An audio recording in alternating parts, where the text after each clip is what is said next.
Hello friends. इस video में हम बात करेंगे बायोलॉजी की 11th क्लास की बुक जो कि चैप्टर नंबर 22 से लिया गया है, केमिकल कोऑर्डिनेशन एंड इंटीग्रेशन या रासायनिक समन्वय तथा एकीकरण। इस चैप्टर में हम बात करेंगे इंडोक्राइन ग्लैंड्स एंड हार्मोन्स की, ह्यूमन इंडोक्राइन सिस्टम की, hormones of heart and kidney and gastro intestinal tract और मैकेनिज्म ऑफ हार्मोन्स। जो अंतःस्रावी ग्रंथियां हैं और उनके हार्मोन्स, इन सब की स्टडी करेंगे। मानव में जो अंतःस्रावी तंत्र पाया जाता है उसके बारे में, और हार्मोन्स की क्रियाविधि और कुछ स्ट्रक्चर्स जो इंडोक्राइन सेल्स को रखती हैं, ठीक है, उन स्ट्रक्चर्स के बारे में बात करेंगे। जैसे कि आप हार्ट है, किडनी है और गैस्ट्रोइंटेस्टाइनल ट्रैक्ट है। तो इससे पहले आपको बता दें कि ये इंडोक्राइन जो ग्लैंड है, ये ग्लैंड किस प्रकार का होता है। सबसे पहले जान लें कि हमारी बॉडी में, हमारे शरीर में, स्पेशली वर्टिब्रेट्स में जो है, वर्टिब्रेट्स में भी, मैमल्स में, ठीक है, वर्टिब्रेट्स के भी का जो क्लास है मैमल, ठीक है, इसमें इनके फंक्शन में क्या होती है, मैमल में कॉम्प्लेक्सिटीज़ पाई जाती हैं, बहुत ही जटिलताएं होती हैं फंक्शन में। और ये जटिलताएं इसलिए होती हैं क्योंकि हमारी बॉडी में इवोल्यूशन होने के कारण दो प्रकार के सिस्टम्स डेवलप हुए जो इंटीग्रेटेड हैं, नर्वस सिस्टम और इंडोक्राइन सिस्टम, ठीक है। तो हम यहाँ बात करने जा रहे हैं चूँकि इंडोक्राइन सिस्टम के लिए। तो इंडोक्राइन सिस्टम जो है कंट्रोल करता है हमारे इंटरनल इन्वायरमेंट, जो हमारे बॉडी का इंटरनल इन्वायरमेंट है उसको कंट्रोल में रखता है, उसको कांस्टेंट लेवल पे रखता है, ठीक है, स्थिर बनाए रखता है। और ये सबके सब फंक्शन होता कैसे है, तो जो ग्लैंड के सेक्रेशंस होते हैं उन सेक्रेशंस की वजह से होता है, ठीक है। ये ग्लैंड्स जो हैं अपने सेक्रेशन को, अपने स्राव को जो है या तो डक्ट के थ्रू, नलिका के थ्रू, या बिना डक्ट के डायरेक्टली जो है सब अपने स्राव को, सबस्टेंस को जो ये रिलीज करते हैं उसको हमारी बॉडी में छोड़ देते हैं। और इनके डक्ट और डक्टलेस होने के बेस पे ही, ठीक है, नलिका इनमें पाई जा रही है या नहीं, इसी बेस पे जो है ग्लैंड्स दो प्रकार के बताए जाते हैं हमारी बॉडी में। एक्सोक्राइन ग्लैंड जो कि डक्ट ग्लैंड्स होती हैं, ये नलिका के थ्रू अपने स्राव को जो है, अपने सिक्रेशन को, अपने जो इनका फंक्शन होता है उस सिक्रेशन के द्वारा उस फंक्शन को कराए जाते हैं, जो एक्सोक्राइन ग्लैंड्स कहलाते हैं। एक्सोक्राइन ग्लैंड्स जो हैं कौन कौन से हैं, तो मोस्ट जो है हमारी बॉडी में एक्सोक्राइन ग्लैंड्स जो पाए जाते हैं वो हैं, उनमें salivary gland, digestive, sweat and sebaceous gland of skin है। ये सारे एक्सोक्राइन ग्लैंड्स हैं। वहीं दूसरी तरफ जो है इंडोक्राइन ग्लैंड्स, जो डक्टलेस ग्लैंड्स होते हैं, इनमें जो है डक्ट नहीं पाई जाती, नलिका के थ्रू ये अपने सिक्रेशन को अपने टारगेट सेल तक नहीं ले जाते हैं। इनका जो है सिक्रेशन जो होता है वो डायरेक्टली ब्लड स्ट्रीम में डाल दिया जाता है और वहाँ से ब्लड स्ट्रीम से ट्रांसमिशन होता है वेरियस टारगेट सेल तक। और एग्जांपल अगर लें हम इंडोक्राइन ग्लैंड्स का, तो वो है थायराइड, पैराथायराइड, एड्रीनल है, pituitary, pineal and thymus glands हैं। ये सारे ग्लैंड्स जो है इंडोक्राइन ग्लैंड्स हैं, ठीक है। और इंडोक्राइन ग्लैंड्स की जब हम स्टडी करते हैं, और इंडोक्राइन ग्लैंड्स के हार्मोन की स्टडी, कह सकते हैं कि the study of endocrine glands and their hormones is called endocrinology. इस पूरे प्रोसेस को इंडोक्राइनोलॉजी कहते हैं। और जो इंडोक्राइन ग्लैंड्स का सेक्रेशन होता है इसे हार्मोन कहते हैं, हार्मोन्स कहते हैं। तो यहाँ से हमारा स्टार्ट होता है ये चैप्टर। इस चैप्टर में हम आगे देखेंगे किन किन पॉइंट्स पे हमें पढ़ना है। तो आपको हमने पहले ही बताया कि इंडोक्राइन ग्लैंड्स के बारे में पढ़ना है हमें और उनके हार्मोन सबसे पहला पॉइंट है। तो यहाँ शुरुआत में कुछ इंट्रोडक्शन के तौर पे दिया हुआ है कि जो आपको बताया गया है कि न्यूरल सिस्टम जो है ये हमारी बॉडी में मेन रोल प्ले करता है, ठीक है। तो जो न्यूरल सिस्टम का जो कोऑर्डिनेशन होता है ये फास्ट होता है, जो इसका कोशिक सभी, चूँकि ये सभी कोशिकाओं को में क्या कहते हैं कि इनकी तांत्रिकायन जो होता है ये हर एक कोशिका में तक नहीं गया होता है, इसलिए हमारी कोशिकाओं के नियंत्रण जो है कि रेगुलर फंक्शन के लिए हमारे सेल्स के क्या किया जाता है कि एक दूसरा फंक्शन भी दूसरा कोऑर्डिनेशन और इंटीग्रेशन जो है स्पेशल काइंड का प्रोवाइड किया जाता है। और ये फंक्शन किया जाता है हार्मोन्स के द्वारा, और ये हार्मोन्स रिलीज किए जाते हैं किसके द्वारा, इंडोक्राइन ग्लैंड के द्वारा। तो इस तरीके से हम कह सकते हैं कि न्यूरल सिस्टम और इंडोक्राइन सिस्टम ये ज्वाइंटली वर्क करते हैं हमारी बॉडी में, हमारी बॉडी के फंक्शन को, ठीक है, फिजियोलॉजिकल फंक्शन को मेंटेन करने के लिए। तो हम अपने पॉइंट पे आते हैं, इंडोक्राइन ग्लैंड्स एंड हार्मोन्स। यहाँ हमें स्टडी करना है ये। यहाँ बताया जा रहा है कि इंडोक्राइन ग्लैंड्स, आपको पहले बताया गया कि डक्ट लेस होती हैं, क्योंकि इनके पास डक्ट नहीं पाया जाता, इनका सिक्रेशन हार्मोन कहलाता है। क्लासिकल डेफिनेशन यहाँ जो है कि इनका हार्मोन का, चूँकि ये केमिकल प्रोड्यूस किया जाए, एक प्रकार के केमिकल ही होते हैं जो इंडोक्राइन ग्लैंड सिक्रेट करता है ब्लड में, ठीक है। तो इनका यहाँ जो है कि डेफिनेशन दिया गया है, आप देख सकते हैं यहाँ Hormones are non-nutrient chemicals which act as intercellular messengers and produced in trace amount. Hormones क्या होते हैं? तो हॉर्मोन्स जो होते हैं ये एक अ, इनका क्या होता है कि हॉर्मोन्स नॉन न्यूट्रिएंट केमिकल्स होते हैं। क्या होते हैं कि नॉन न्यूट्रिएंट केमिकल्स होते हैं। इनमें इनका ये एक्ट करते हैं इंटरसेलुलर मैसेंजर के तौर पे। सेल्स में क्या करते हैं ये क्या करते हैं कि संदेश वाहक के तौर पे इनका फंक्शन होता है। अंतर कोशिकीय संदेश वाहक के रूप में कार्य करते हैं। और अपोषक रसायन होते हैं ये अपोषक रसायन जिनकी मात्रा जो है बहुत ही सूक्ष्म मात्रा में ये उत्पन्न होते हैं। ये हार्मोन्स जो है बड़ी सूक्ष्म मात्रा में उत्पन्न होते हैं। क्या आगे बताया जा रहा है कि new definitions cover a number of new molecules in addition to the hormone secreted by the organised endocrine gland. कुछ क्या है कि इसकी नई परिभाषा के अंतर्गत से है, ठीक है। इसकी नई परिभाषा के अंतर्गत जो है अंतःस्रावी ग्रंथियों से जो स्रावित होने वाले हार्मोन्स हैं, इन हार्मोन्स के अतिरिक्त अलग तरीके के भी कई अलग नए तरीके के भी मॉलिक्यूल्स इसमें ऐड किए गए हैं। आगे बताया जा रहा है कि इन्वर्टिब्रेट्स जो होते हैं इन्वर्टिब्रेट जिसे अकशेरुकीय बोलते हैं, इनमें जो है बहुत ही सिंपल बहुत ही साधारण प्रकार का एंडोक्राइन सिस्टम पाया जाता है जिनमें कुछ ही हार्मोन्स होते हैं। जबकि अगर हम बात करें वर्टिब्रेट्स में बात करें कशेरुकियों में, ठीक है, कशेरुकी जिसे कहते हैं, इनमें बात किया जाए तो जो ये हार्मोन्स होते हैं ये केमिकल हार्मोन्स होते हैं इनका ये प्रोवाइड कराते हैं एक कोऑर्डिनेशन, ठीक है। ये एक कोऑर्डिनेशन प्रोवाइड कराते हैं, समन्वय स्थापित करते हैं। और यहाँ हम इस चैप्टर में बात करेंगे आगे मानव अंतःस्रावी तंत्र के बारे में, ह्यूमन एंडोक्राइन सिस्टम के बारे में जो नीचे डिस्क्राइब किया गया है। तो इस चैप्टर को पढ़ने से पहले, इस पॉइंट को पढ़ने से पहले ह्यूमन एंडोक्राइन सिस्टम हम देख लेते हैं कि ह्यूमन बॉडी में जो है ये ग्लैंड्स जो हैं इनका लोकेशन कहाँ होता है एंडोक्राइन ग्लैंड्स का। तो आप यहाँ सबसे पहले देख सकते हैं ऊपर की ओर ग्लैंड्स इंडिकेट किए गए हैं। सबसे पहले आप देख सकते हैं पीनियल ग्लैंड है, पिट्यूटरी ग्लैंड है, थायराइड एंड पैराथायराइड है, थाइमस है, पैनक्रियास जो कि एक मिक्स्ड ग्लैंड है। किस तरीके से मिक्स्ड ग्लैंड कहा जाता है, क्यों कहा जाता है, इसे आगे देखेंगे। एड्रिनल ग्लैंड है, ओवरीज हैं, टेस्टिस। एंड ऊपर की ओर आप देखेंगे तो यहाँ आपको देखने को मिल जाएगा ये इज दी हाइपोथैलेमस। यहाँ आपको हाइपोथैलेमस देखने को मिल जाएगा जो मास्टर ग्लैंड भी कहलाता है। ये हाइपोथैलेमस मास्टर ग्लैंड कहलाता है। क्यों मास्टर ग्लैंड कहा जाता है इसे हम आगे देखेंगे। तो अब यहाँ देखते हैं हम इनका लोकेशन हमने देख लिया इन ग्लैंड्स का। अब ह्यूमन एंडोक्राइन सिस्टम को देखेंगे। ह्यूमन एंडोक्राइन सिस्टम में क्या बता रहा है कि द इंडोक्राइन ग्लैंड और हार्मोन्स, ये जो इंडोक्राइन ग्लैंड्स हैं, ठीक है, ये जो इंडोक्राइन ग्लैंड्स हैं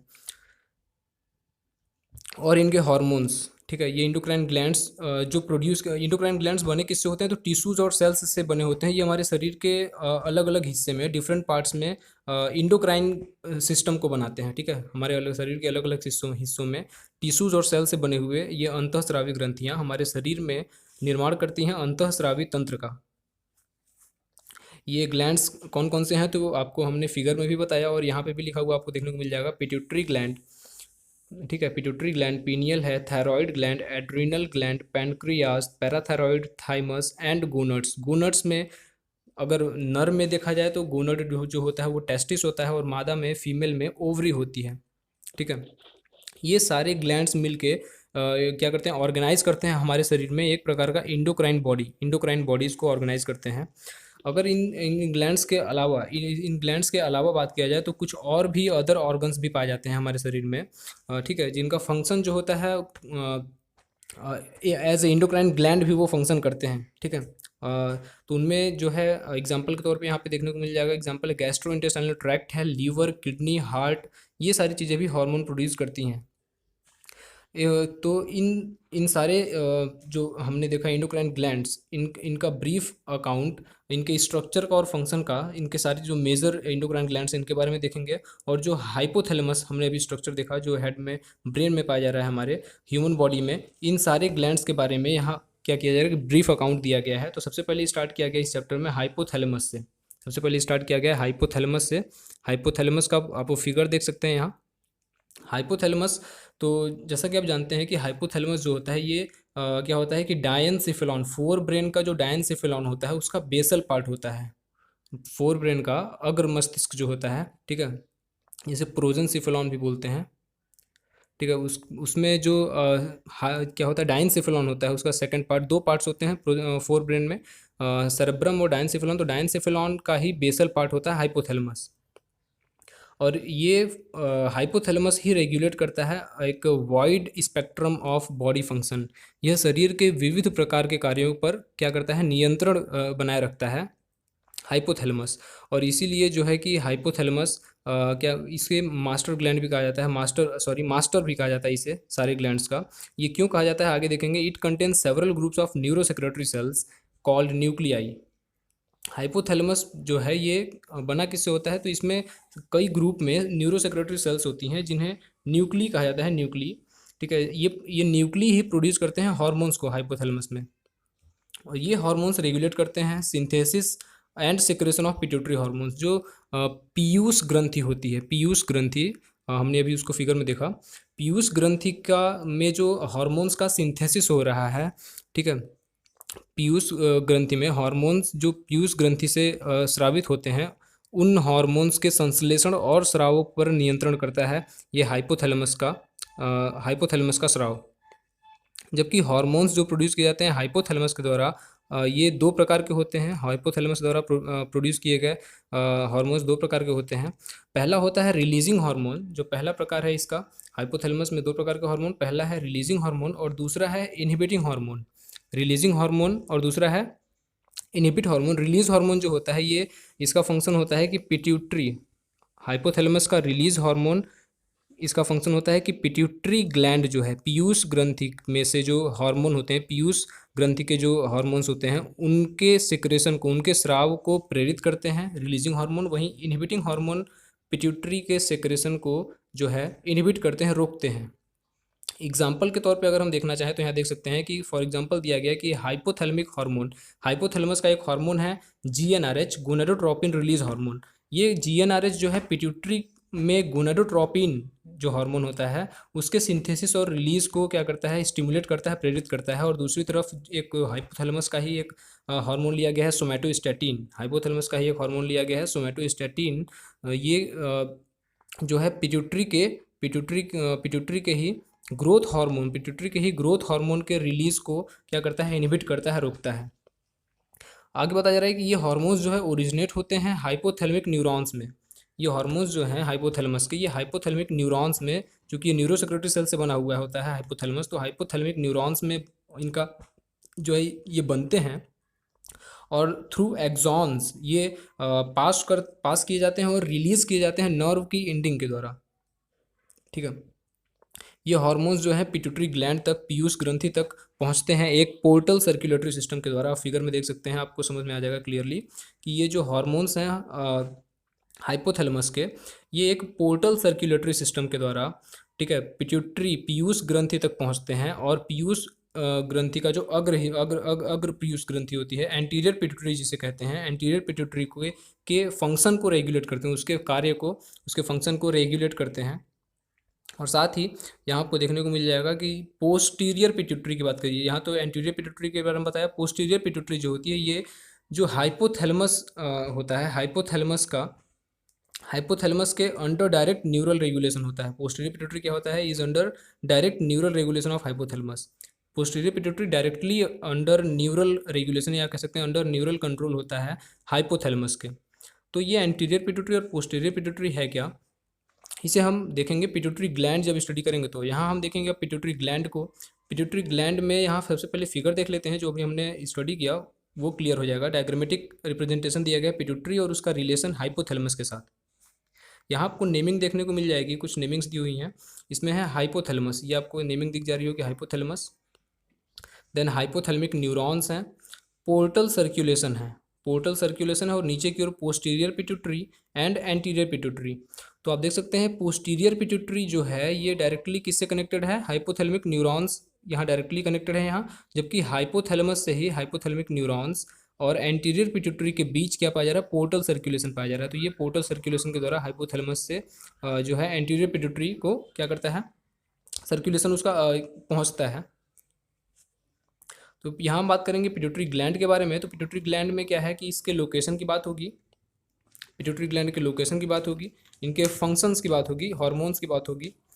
ठीक है, तो पिट्यूटरी ग्लैंड का जो लोकेशन होता है, ये चूंकि एक स्मॉलेस्ट क्या है, इंडोक्राइन ग्लैंड है, ठीक है, ये लोकेशन इसकी बात करें तो एक हमारे हाइपोथैलेमस सॉरी सॉरी सेला टर्सिका नामक एक कैविटी होती है, ठीक है। स्फेनॉइड बोन ऑफ स्कल, हमारे स्कल के स्फेनॉइड बोन में एक कैविटी होती है जिसका नाम है सेला टर्सिका। उस कैविटी में पाया जाता है पिट्यूटरी ग्लैंड। ये कैविटी जो है लोकेटेड होती है ब्रेन के बेस पे, ब्रेन के बेस पे प्रेजेंटेड होती है ये कैविटी जिसका नाम है सेला टर्सिका। और ये पिट्यूटरी ग्लैंड अटैच्ड होता है हाइपोथैलेमस के द्वारा एक स्टॉक की मदद से उसी जगह पे। कहाँ लोकेशन है पिट्यूटरी ग्लैंड का, तो सेला टर्सिका नामक कैविटी, बोनी कैविटी होती है सेला टर्सिका।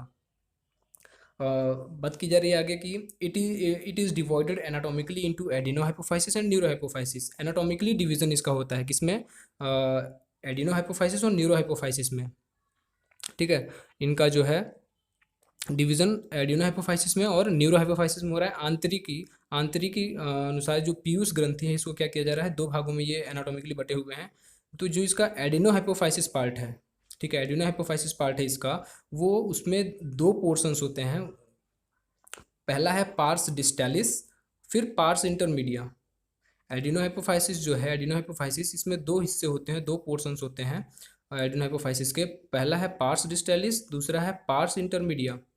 जो पार्स डिस्टालिस होता है इस हिस्से को ही पिट्यूटरी के इस हिस्से को ही, पार्स डिस्टालिस को ही एंटीरियर पिट्यूटरी कहा जाता है। इस हिस्से को ही एंटीरियर पिट्यूटरी कहा जाता है। और ये एंटीरियर पिट्यूटरी वाला हिस्सा ही लगभग कई हार्मोन्स को प्रोड्यूस करता है। अबाउट 6 हार्मोन्स यहाँ देख सकते हैं आप। पहला है GH, PRL, TSH, ACTH, LH and FSH।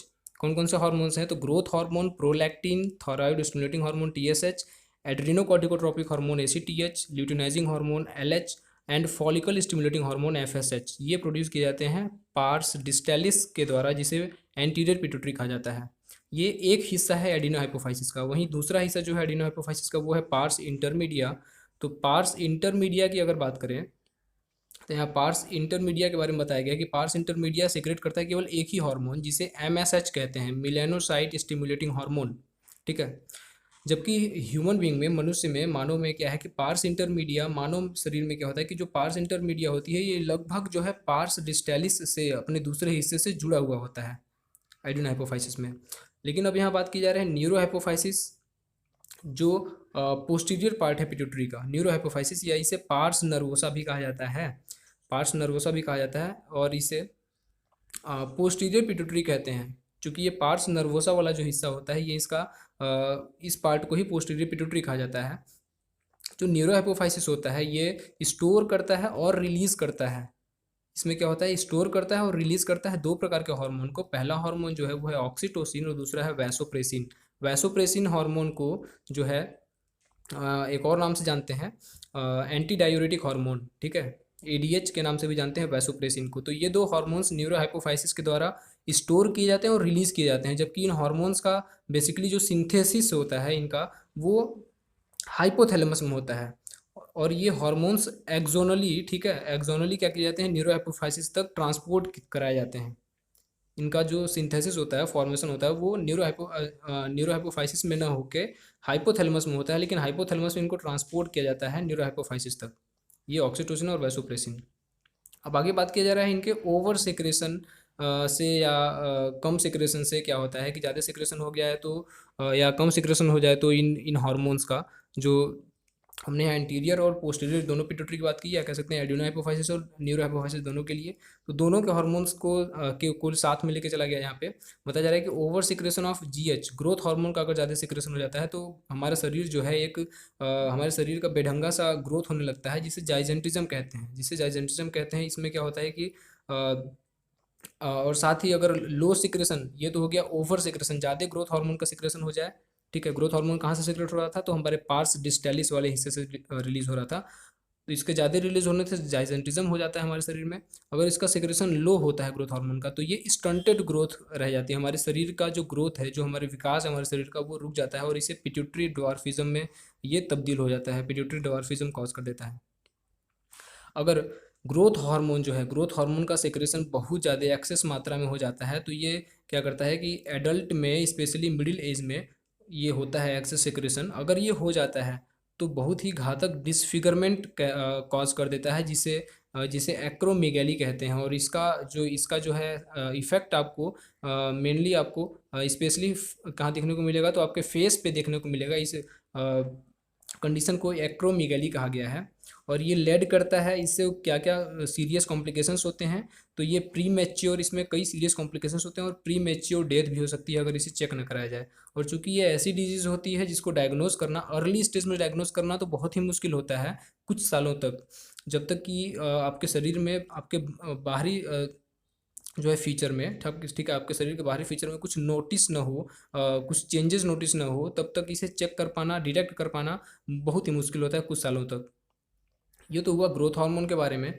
Then PRL के बारे में बताया जा रहा है, प्रोलैक्टिन के बारे में। प्रोलैक्टिन ग्रोथ हार्मोन का एक ही फंक्शन इसका क्या है कि ग्रोथ हार्मोन जो होता है मेमरी ग्लैंड, ठीक है, मेमरी ग्लैंड और फॉर्मेशन ऑफ मिल्क को क्या किया जाता है, रेगुलेट किया जाता है पीआरएल के द्वारा, प्रोलैक्टिन के द्वारा। मेमोरी ग्लैंड का ग्रोथ होता है और मिल्क का फॉर्मेशन कराया जाता है। और ये किस में होगा, तो फीमेल बॉडी में होगा प्रोलैक्टिन का, ठीक है, फीमेल में, मादा में पाया जाएगा ये फंक्शन प्रोलैक्टिन का। वहीं टीएसएच की बात करें इसके फंक्शन की, तो थायराइड स्टिमुलेटिंग हार्मोन का फंक्शन होगा कि ये थायराइड ग्लैंड से जो निकलने वाला हार्मोन है, थायराइड हार्मोन, उसको रेगुलेट करे। तो इन सब ये सारे जो हार्मोन्स इनके बारे में देख रहे हैं हम। फिर एसीटीएच की बात करें, एड्रीनोकॉर्टिकोट्रोपिक हार्मोन, एड्रीनोकॉर्टिकोट्रोपिक हार्मोन, ठीक है, ये स्टिमुलेट करता है ग्लूकोकॉर्टिकॉइड्स जो होते हैं एड्रीनल ग्लैंड का, जो बाहरी हिस्सा होता है एड्रीनल कॉर्टेक्स का जो हार्मोन होता है उसे ग्लूकोकॉर्टिकॉइड्स कहा जाता है। तो इस ग्लूकोकॉर्टिकॉइड हार्मोन के सिंथेसिस और सिक्रेशन को, इस हार्मोन के सिंथेसिस और सिक्रेशन को क्या किया जाता है, स्टिमुलेट किया जाता है, प्रेरित किया जाता है एसीटीएच के द्वारा, जो पिट्यूटरी के हार्मोन्स हैं। और एलएच एंड एफएसएच स्टिमुलेट करते हैं गोनाडल, एलएच और एफएसएच, ये चूंकि ये गोनाडोट्रोपिन्स कहलाते हैं कंबाइनली, तो ये स्टिमुलेट करते हैं गोनड्स के एक्टिविटी को स्टिमुलेट करते हैं। ये हुए हार्मोन्स। और फिर आगे बताया जा रहा है कि अगर मेल में बात करें, नर में एलएच, ल्यूटिनाइजिंग हार्मोन जो जिसे कहते हैं, ल्यूटिनाइजिंग हार्मोन स्टिमुलेट करता है सिंथेसिस और सिक्रेशन हार्मोन का, जिस हार्मोन को कहते हैं एंड्रोजन फ्रॉम टेस्टिस। मेल में ल्यूटिनाइजिंग हार्मोन टेस्टिस से एंड्रोजन को क्या करता है, एक प्रकार का जो है एंड्रोजन को रिलीज़ किया जाता है, मेल हार्मोन है। और वहीं फीमेल बॉडी में जो अगर बात करें, ये मेल में जो है एफएसएच का क्या फंक्शन होता है, यहाँ बताया रहा है कि मेल बॉडी में, नर में ही एफएसएच का क्या फंक्शन होता है, और साथ ही एंड्रोजन साथ में इनका क्या फंक्शन होता है, तो ये रेगुलेट करते हैं स्पर्मेटोजेनेसिस को रेगुलेट करते हैं। फिर फीमेल में एलएच और एफएसएच का क्या फंक्शन होगा, तो एलएच का फंक्शन जो है फीमेल बॉडी में बताया जा रहा है कि ल्यूटिनाइजिंग हार्मोन जो है इंड्यूस करता है ओव्यूलेशन को फुल्ली मैच्योर फॉलिकल्स होते हैं उनमें, और मेंटेन करते हैं कॉर्पस ल्यूटियम को, जो बने होते हैं रिमेनेंट ऑफ ग्राफियन फॉलिकल्स के द्वारा। रिमेनेंट मीन्स अवशेष, जो बचे हुए पार्ट होते हैं ग्राफियन फॉलिकल्स के द्वारा, उनसे मेंटेन किया जाता है कॉर्पस ल्यूटियम को। फिर आगे यहाँ पे देखने को मिलेगा ये कब हो रहा है, तो आफ्टर ओव्यूलेशन होता है। फिर साथ ही एफएसएच का फंक्शन बताया जा रहा है कि एफएसएच जो है ये रेगुलेट करता है, स्टिमुलेट करता है ग्रोथ को एंड डेवलपमेंट कराता है ओवेरियन फॉलिकल्स का फीमेल में। तो यहाँ आपको फीमेल में जो है एलएच और एफएसएच का जो फंक्शन है उसको समझ में आना चाहिए कि जो एलएच होता है उसका फंक्शन क्या होता है, ओव्यूलेशन कराना, जो ओवेरियन फॉलिकल्स में ठीक है, ओवेरियन फॉलिकल्स के द्वारा कराया जाता है उनके मैच्योर होने के बाद। और वहीं उसके बाद क्या होता है कि इनमें बनने लगता है कॉर्पस ल्यूटियम। तो ठीक है, तो कॉर्पस ल्यूटियम के द्वारा फिर जब इनका फॉर्मेशन हो जाता है तो एफएसएच का फंक्शन स्टार्ट होता है यहाँ पे, स्टिमुलेट करता है जो कि development of ovarian follicles in female. Next hormone MSH की बात करें, मिलेनोसाइट स्टिमुलेटिंग हार्मोन जो है, ठीक है, ये एक्ट करता है मिलेनोसाइट्स पे। मिलेनोसाइट्स जो होते हैं ये मिलेनिन कंटेन करने वाले सेल्स होते हैं, और ये रेगुलेट करते हैं पिगमेंटेशन को, हमारे जो स्किन में पिगमेंटेशन होता है, या कह सकते हैं ये जिन ऑर्गेनिजम्स में पाया जाएगा, ठीक है, उनमें पिगमेंटेशन, स्किन के पिगमेंटेशन को रेगुलेट करते हैं। ये हुआ एमएसएच के बारे में। ये जो हार्मोन्स हमने भी देखे, ये 6 हार्मोन्स ये हुए 7 हार्मोन्स ये एडिनो हाइपोफाइसिस के हार्मोन्स हैं। और अब बात करेंगे हम न्यूरो हाइपोफाइसिस के hormone, that is oxytocin and vasopressin के लिए। तो ऑक्सीटोसिन और वैसोप्रेसिन हार्मोन के यहाँ देख सकते हैं, ऑक्सीटोसिन एक्ट करता है स्मूथ मसल पे, हमारे शरीर के स्मूथ मसल्स पे, और ये स्टिमुलेट करता है, प्रेरित करता है इनको कॉन्ट्रैक्शन को, स्मूथ मसल्स को कॉन्ट्रैक्ट करने के लिए प्रेरित करता है ऑक्सीटोसिन।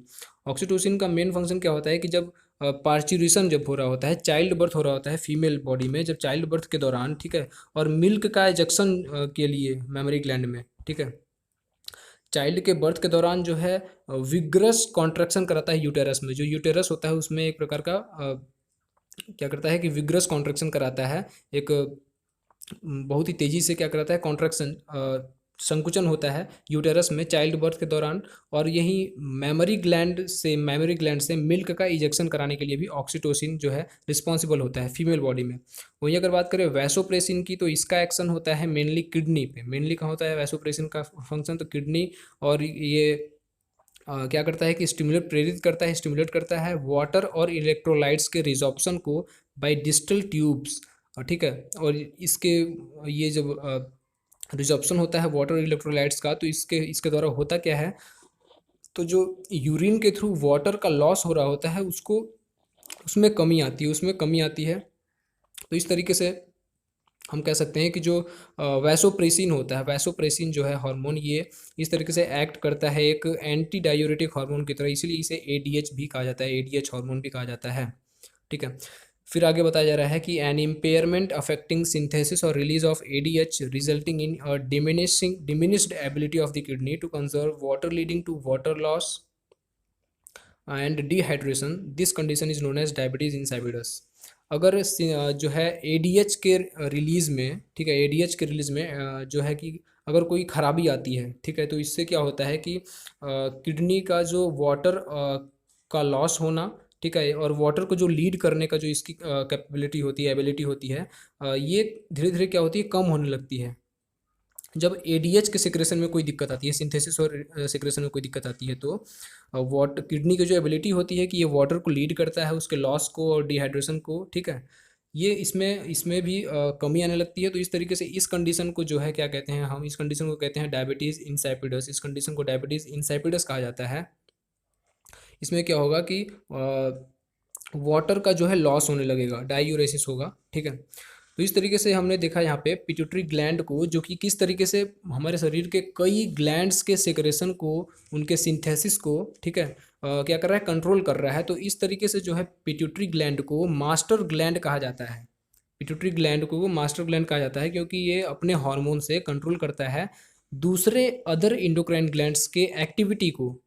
और चूंकि पिट्यूटरी ग्लैंड के हार्मोन्स का सेक्रेशन खुद अंडर कंट्रोल होता है किसी एक स्ट्रक्चर के द्वारा, जिसे हम हाइपोथैलेमस कहते हैं, या कह सकते हैं कि पिट्यूटरी ग्लैंड के हार्मोन्स का सेक्रेशन चूंकि हाइपोथैलेमस के अंडर कंट्रोल होता है, इसलिए हाइपोथैलेमस को सुपर मास्टर कहा जाता है। क्या हो रहा है यहाँ पे क्लियरली समझेंगे कि पिट्यूटरी, हमारे शरीर में कई इंडोक्राइन ग्लैंड्स हैं, ठीक है। पिट्यूटरी क्या कर रहा है, पिट्यूटरी के हार्मोन्स जब रिलीज होते हैं तो वो हमारे शरीर के दूसरे इंडोक्राइन ग्लैंड्स के सिक्रेशन को, उनके एक्टिविटी को कंट्रोल करते हैं। जबकि पिट्यूटरी ग्लैंड का सिक्रेशन जो है खुद अंडर कंट्रोल है हाइपोथैलेमस के, इसलिए हाइपोथैलेमस को सुपर मास्टर कहा जाता है और पिट्यूटरी ग्लैंड को मास्टर ग्लैंड कहा जाता है। और इस तरीके से जो हाइपोथैलेमस होता है, ये मेन लिंक के तौर पे इसका फंक्शन होता है नर्वस और इंडोक्राइन सिस्टम के बीच, नर्वस और इंडोक्राइन सिस्टम के बीच इसका मेन लिंक के तौर पे फंक्शन बताया जाता है। तो आगे बात करेंगे हम next endocrine gland, that is pineal gland के बारे में। पीनियल ग्लैंड का जो है आप स्ट्रक्चर भी देख लेंगे, यहाँ पे देख सकते हैं। पीनियल ग्लैंड जो है इसका लोकेशन बताया जा रहा है कि in dorsal side of forebrain, हमने भी फिगर में भी देखा था। इसका लोकेशन कहाँ है कि हमारा जो फोर ब्रेन है उसके डॉर्सल साइड, जो ब्रेन का हमारे अग्र हिस्सा है, ठीक है, अग्र मस्तिष्क जो है उसके डॉर्सल साइड में पाया जा रहा है। पीनियल सिक्रेट करता है एक हार्मोन जिसे मिलेटोनिन हार्मोन कहा जाता है। पीनियल सिक्रेट करता है एक हार्मोन जिसे मिलेटोनिन हार्मोन कहा जाता है। ये मिलेटोनिन हार्मोन जो है हार्मोन कई फंक्शंस, कई इंपॉर्टेंट रोल देता है रेगुलेशन में, हमारे 24 hour rhythm of our body, जो 24 घंटे में जो भी हमारी बॉडी का काम होता है, ठीक है, उसको बनाए रखता है, ठीक है, उसको उस फंक्शंस को बनाए रखता है। किस तरीके से, जैसे हेल्प करता है हमारी में, ये हेल्प करता है मेंटेन करने में एक नॉर्मल रिदम जिसमें स्लीप वेक साइकिल आ सकता है, सोने जागने का जो समय है, ठीक है, हमारे बॉडी का टेम्परेचर, इन तरीके से ये जो है नॉर्मल रिदम्स, इन चीज़ों में नॉर्मल रिदम बनाए रखता है। और इसके साथ ही इन एडिशन, इसके साथ ही क्या इसके फंक्शन होते हैं, तो मेलाटोनिन जो है मेटाबॉलिज्म, पिगमेंटेशन, मेंस्ट्रुअल साइकिल और साथ ही डिफेंस कैपेबिलिटी जो होती है, इन सब पे भी, इन सब को भी इन्फ्लुएंस करता है, इन पे भी प्रभाव डालता है मेलाटोनिन हार्मोन, जो सीक्रेट किया जा रहा है पीनियल ग्लैंड के द्वारा। तो ये हुआ pineal gland. Then thyroid gland की अगर हम बात करें, तो थायराइड ग्लैंड जो है, चूंकि ये लार्जेस्ट इंडोक्राइन ग्लैंड है हमारे शरीर का, ह्यूमन बॉडी का लार्जेस्ट इंडोक्राइन ग्लैंड कौन सा है, थायराइड ग्लैंड है। थायराइड ग्लैंड में क्या होता है कि थायराइड ग्लैंड, इसके लोकेशन की अगर बात करें सबसे पहले, तो थायराइड ग्लैंड का लोकेशन जो होता है हमारे अ, हमारे नेक में होता है, हमारे गर्दन में पाई जाती है, ठीक है, जो कि वेंट्रल एस्पेक्ट में होता है लैरिंग्स के, जिसे साउंड बॉक्स कहते हैं, इसके वेंट्रल एस्पेक्ट में, साउंड बॉक्स के वेंट्रल एस्पेक्ट में। और ये कंसिस्ट होता है दो लोब्स से, थायराइड ग्लैंड कंपोज्ड होता है दो लोब्स से, जो लोकेटेड होते हैं ट्रैकिया के दोनों तरफ, either side of trachea presented होते हैं दोनों लोब्स। ये जो दोनों लोब हैं एक कनेक्टिव टिश्यू के द्वारा, जिसकी फ्लैप, कनेक्टिव टिश्यू के फ्लैप के द्वारा जुड़े होते हैं, उस टिश्यू को बोला जाता है, कहा जाता है एस्थमस।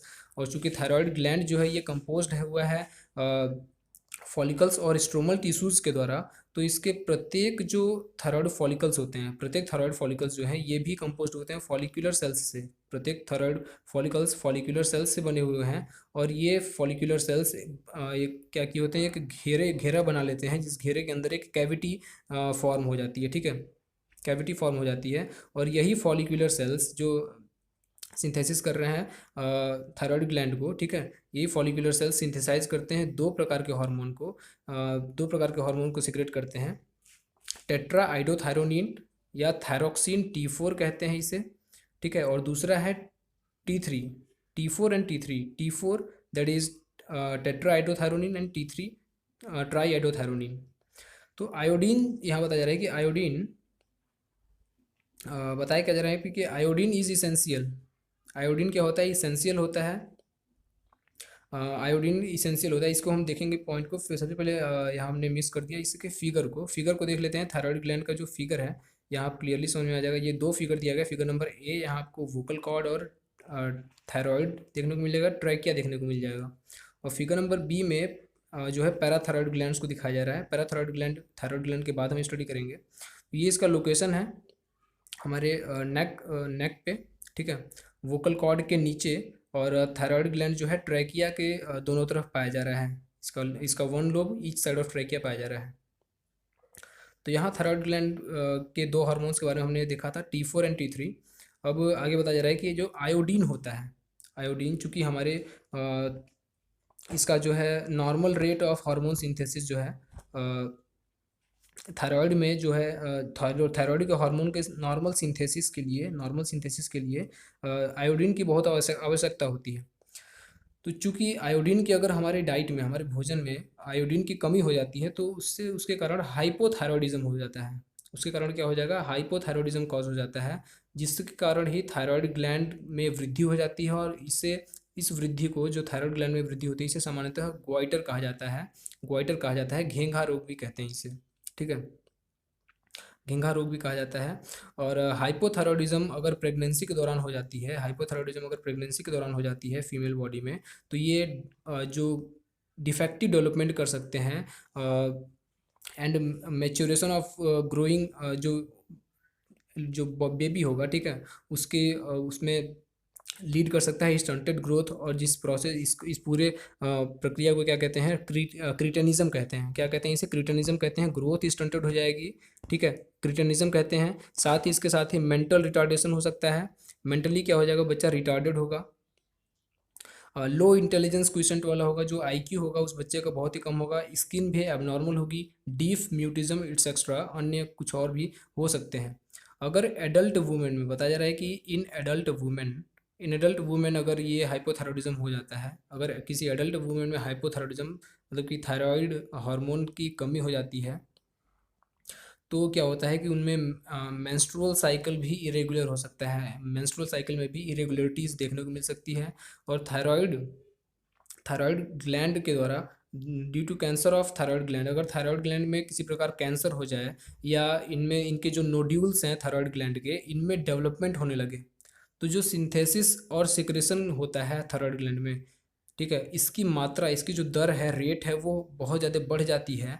और चूंकि एबनॉर्मल कंडीशन हो जाता है ये, तो ये एबनॉर्मल कंडीशन में इस एबनॉर्मल कंडीशन को हाइपर थायराइडिज्म कहा जाता है। ज़्यादा सिक्रेशन होने लगता है थायराइड ग्लैंड का, और इससे भी एडवर्स ही इफेक्ट पड़ता है, एडवर्सली इफेक्ट ही पड़ता है, विपरीत जो है प्रभाव पड़ता है हमारे शरीर पे, हमारे शरीर के फिजियोलॉजी पे।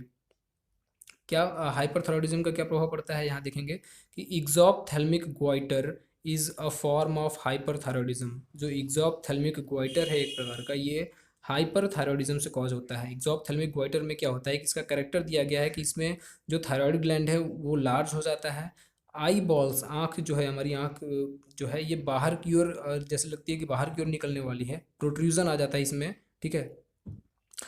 इसमें बेसल मेटाबॉलिक रेट बीएमआर जो है बढ़ जाता है हमारी बॉडी का, वेट में हमारे शरीर के जो वजन है उसमें कमी आने लगती है। और इस पूरी डिजीज़ को क्या कहते हैं, ग्रेव्स डिजीज़ कहा जाता है। इस पूरे डिजीज़ को ग्रेव्स डिजीज़ कहा जाता है, ठीक है। फिर आगे बताया जा रहा है कि थायराइड हार्मोन का क्या होता है कि बीएमआर को रेगुलेट करने में भी इसका बहुत ही महत्वपूर्ण रोल होता है। साथ ही ये आरबीसी के फॉर्मेशन में भी सपोर्ट करते हैं। इनका फंक्शन जो है कार्बोहाइड्रेट, प्रोटीन और फैट के मेटाबॉलिज्म को कंट्रोल करने में भी होता है। और साथ ही जो थायराइड हार्मोन है ये वाटर और इलेक्ट्रोलाइट्स के बैलेंस को मेंटेन करते हैं हमारी बॉडी में। और थायराइड ग्लैंड जो कि सेक्रेट करता है एक प्रोटीन हार्मोन जिसे थायरोकैल्सिटोनिन भी कहा जाता है, जो रेगुलेट करता है ब्लड के कैल्शियम लेवल को।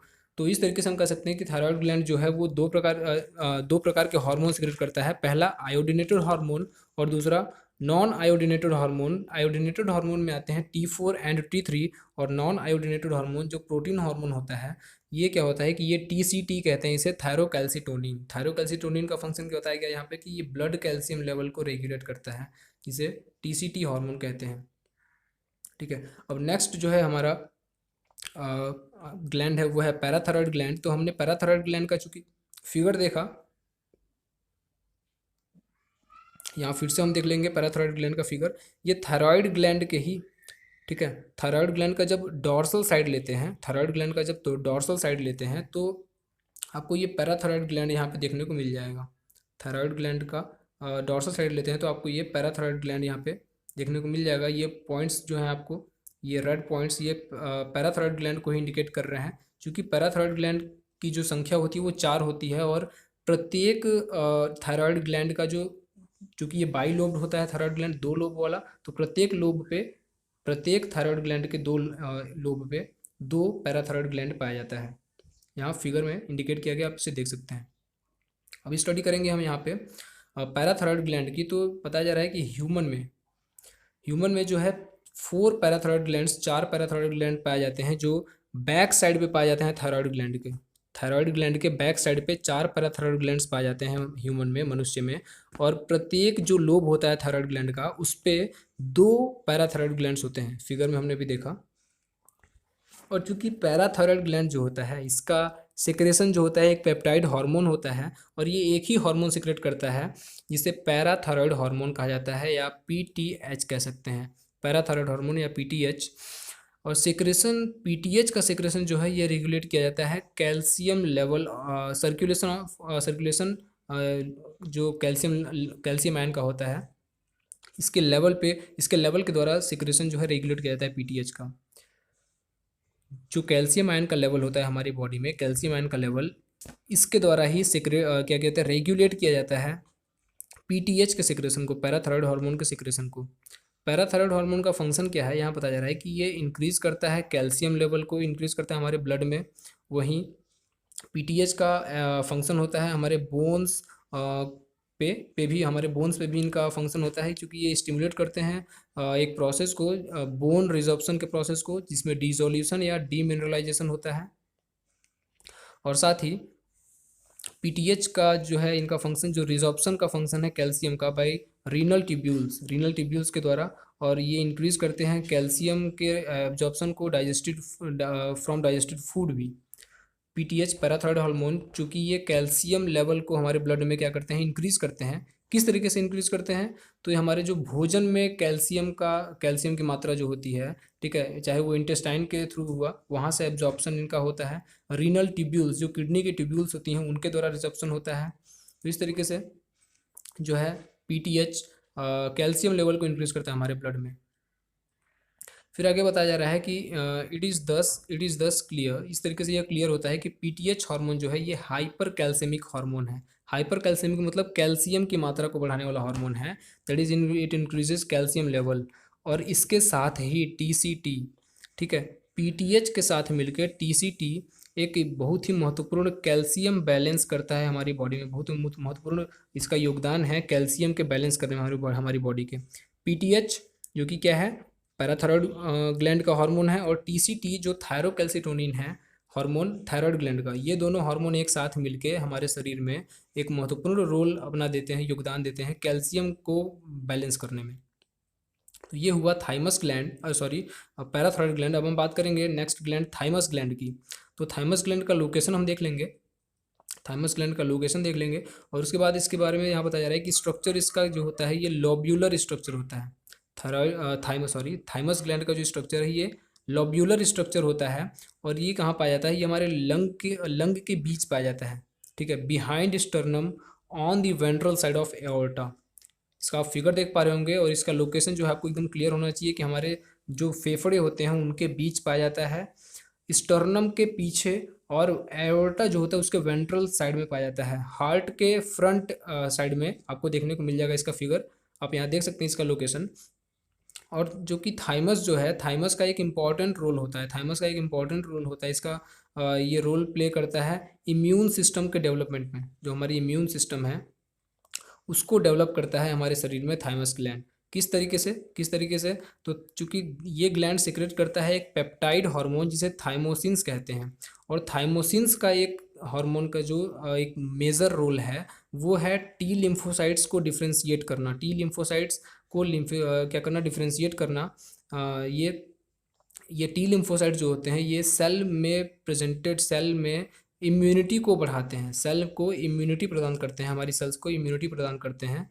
और साथ ही थाइमोसिन्स का कुछ और भी फंक्शन होता है, क्या फंक्शन होता है, तो ये प्रोडक्शन ऑफ एंटीबॉडीज़ प्रोवाइड कराते हैं ह्यूमोरल इम्यूनिटी के लिए, एंटीबॉडीज़ का भी प्रोडक्शन कराते हैं। इसके एंटीबॉडीज़ के प्रोडक्शन को, उनके जो फॉर्मेशन है उसको भी प्रमोट करते हैं थाइमोसिन्स, ताकि ह्यूमोरल इम्यूनिटी बनी रहे।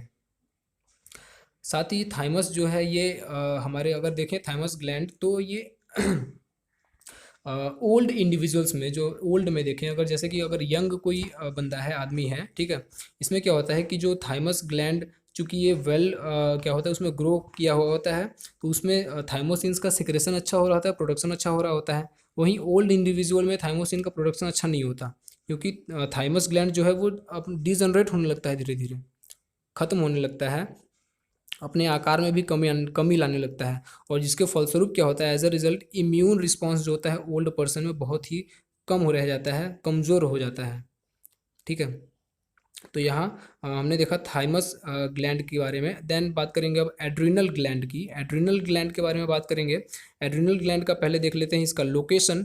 एड्रिनल ग्लैंड का फिगर दिया हुआ है, यहाँ डायग्रामेटिक रिप्रेजेंटेशन दिया गया है। फिगर नंबर ए जो है यहाँ आप देख सकते हैं ए है, और फिगर नंबर बी दिया गया है। ए में क्या है कि एड्रिनल ग्लैंड एबव किडनी दिखाया गया है। एड्रिनल ग्लैंड को इसीलिए सुप्रा रीनल ग्लैंड भी कहा जाता है, क्योंकि ये किडनी के टिप वाले पार्ट पे, एपेक्स वाले पार्ट पे पाया जाता है, ठीक है। आपको देखने को मिल जा रहा होगा यहाँ, ये जो है ये एड्रिनल ग्लैंड को दिखाया जा रहा है, ये कैप लाइक स्ट्रक्चर जो है, और यहाँ इसको लार्ज करके दिखाया गया है, ये एड्रिनल ग्लैंड, ठीक है। तो एड्रिनल ग्लैंड जो है ये 2 लेयर्स से बना होता है। फर्स्ट इसका जो लेयर है आउटर लेयर, वो होता है एड्रिनल कॉर्टेक्स, आउटर लेयर, और जो इनर लेयर होता है या इंटरनल लेयर कह सकते हैं वो होता है एड्रिनल मेड्यूला। इंटरनल लेयर क्या है, एड्रिनल मेड्यूला। तो इसके बारे में ही हमें पढ़ना है, तो स्टार्ट करते हैं एड्रिनल ग्लैंड को।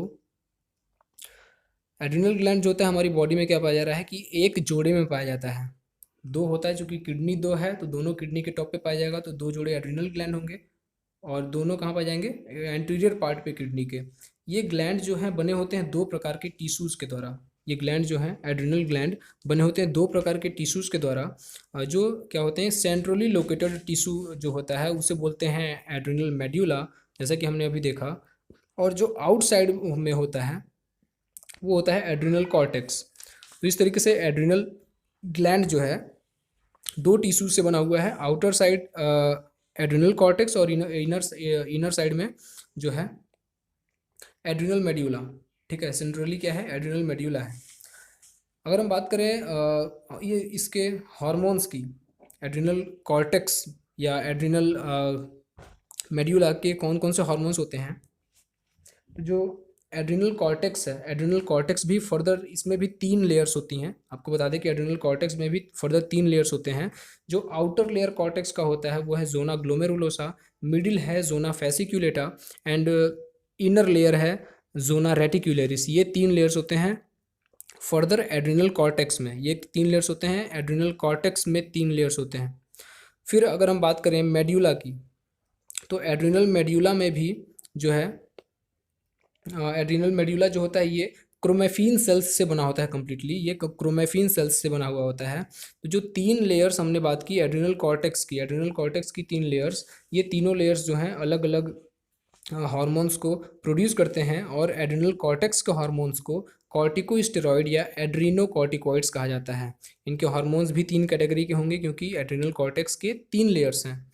जो इसका आउटर लेयर है जोना ग्लोमेरुलोसा वो प्रोड्यूस करता है मिनरलोकॉर्टिकॉइड्स। जो मिडिल लेयर है जोना फेसिक्यूलेटा ये प्रोड्यूस करता है ग्लूकोकॉर्टिकॉइड्स। मेनली ग्लूकोकॉर्टिकॉइड क्या है, कॉर्टिसोल है और एक कॉर्टिकोस्टेरॉन भी होता है। और तीसरा जो हार्मोन है वो है सेक्स हार्मोन्स, जो एंड्रोजन और इस्ट्रोजन्स होते हैं। ठीक है, एंड्रोजन मेल हार्मोन है, मैस्कुलिनिटी को लीड करता है, और वही फेमिनिटी को लीड करता है एस्ट्रोजन फीमेल हार्मोन।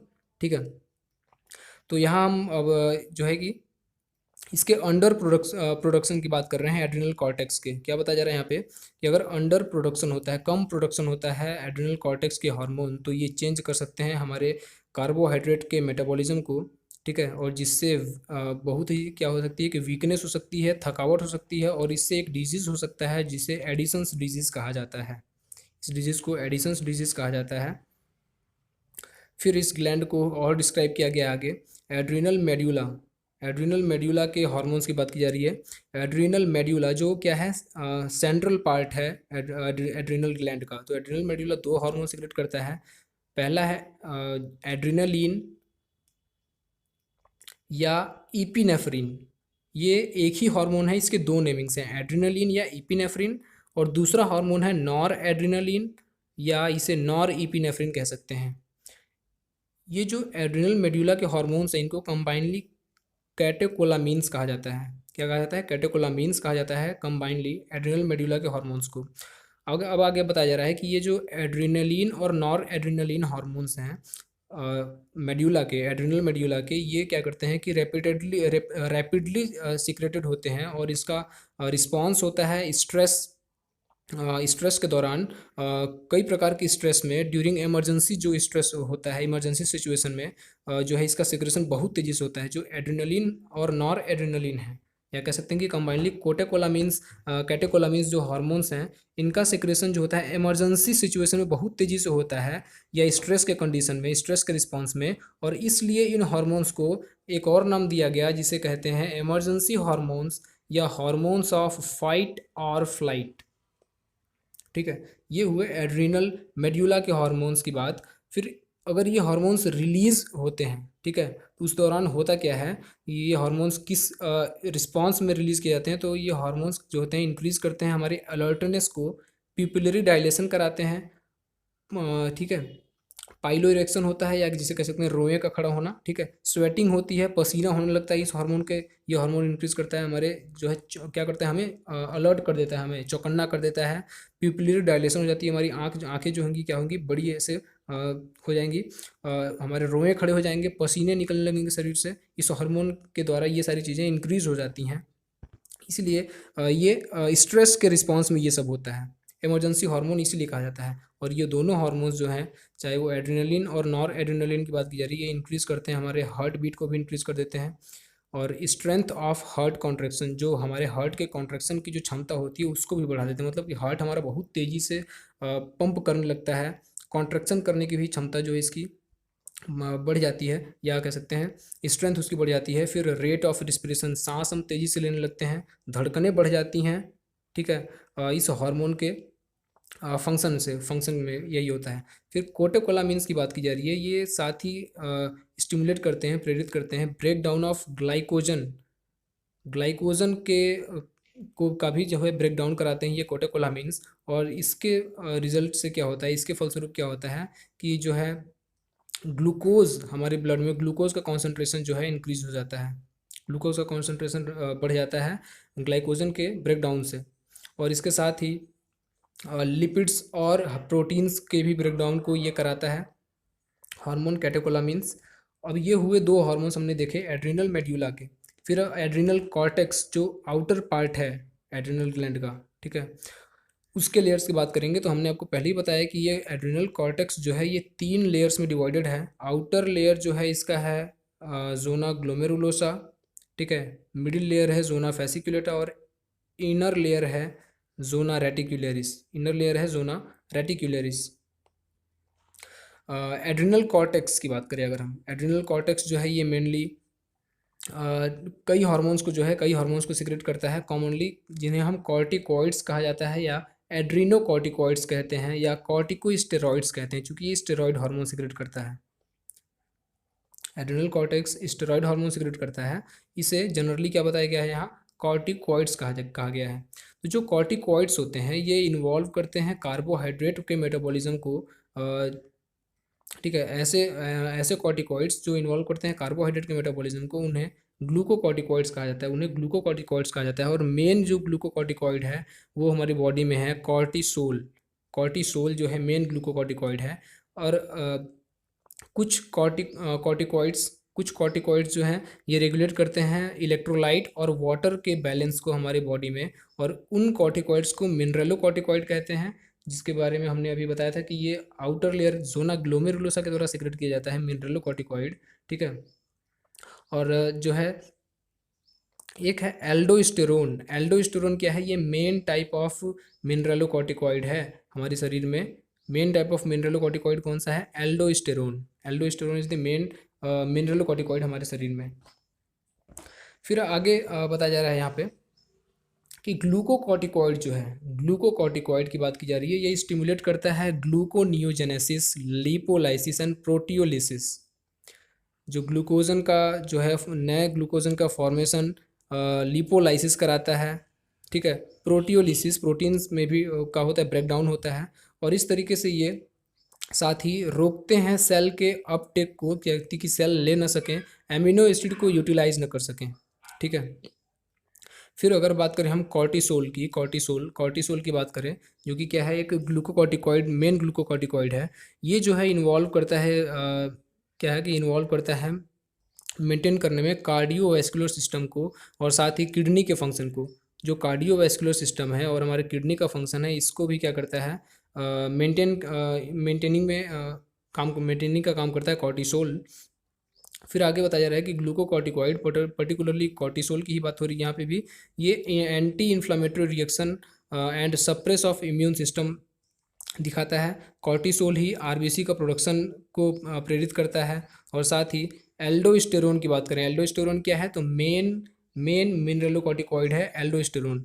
एल्डोस्टेरोन का मेन फंक्शन होता है कि ये sodium, water and excretion of जो पोटेशियम होता है एंड फॉस्फेट आयन, इनका जो क्या होता है कि रीनल टिब्यूल्स के द्वारा इनका फंक्शन होता है मेनली रीनल टिब्यूल्स के द्वारा इनका रिजॉर्प्शन कराना, सोडियम का, वाटर का जो है क्या करना, एब्जॉर्प्शन कराना। और वहीं पोटेशियम का और फॉस्फेट आयन का एक्सक्रीशन कराना, इनका फंक्शन होता है एल्डोस्टेरोन का।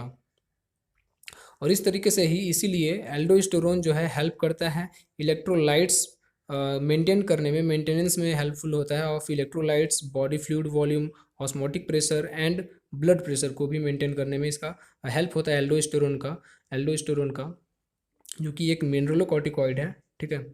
स्मॉल अमाउंट में अगर small amount of androgenic steroid are also secreted by adrenal cortex which play a role in the growth of axial hairs, pubic hairs and facial hair during puberty.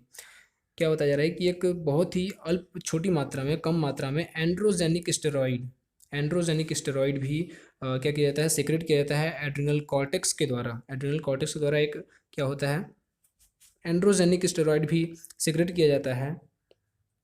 इसकी मात्रा जो है बहुत ही कम होती है, और इसका रोल जो होता है वो हमारे जो प्यूबर्टी के दौरान, ठीक है, मेच्योर जो स्टेज होता है उसकी शुरुआत के दौरान जो है, मेच्योरिटी की शुरुआत के दौरान जो है हमारे एक्सियल हेयर्स का ग्रोथ, प्यूबिक हेयर्स का ग्रोथ और फेशियल हेयर्स के ग्रोथ में इसका फंक्शन मेन रोल होता है।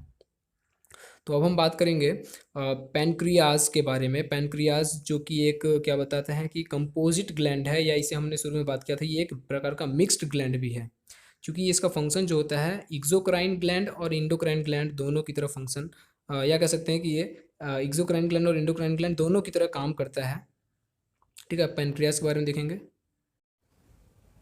तो चूंकि पैनक्रियाज पैनक्रियाज के लोकेशन की अगर हम बात करें, तो पैनक्रियाज का लोकेशन जो होता है, ये जो हमारा स्टमक है, स्टमक के जस्ट बिहाइंड डुओडेनम के द्वारा एक कॉन्केविटी बनाई जाती है, एक कर्व बनाया जाता है, वहीं लोकेटेड होता है पैनक्रियाज।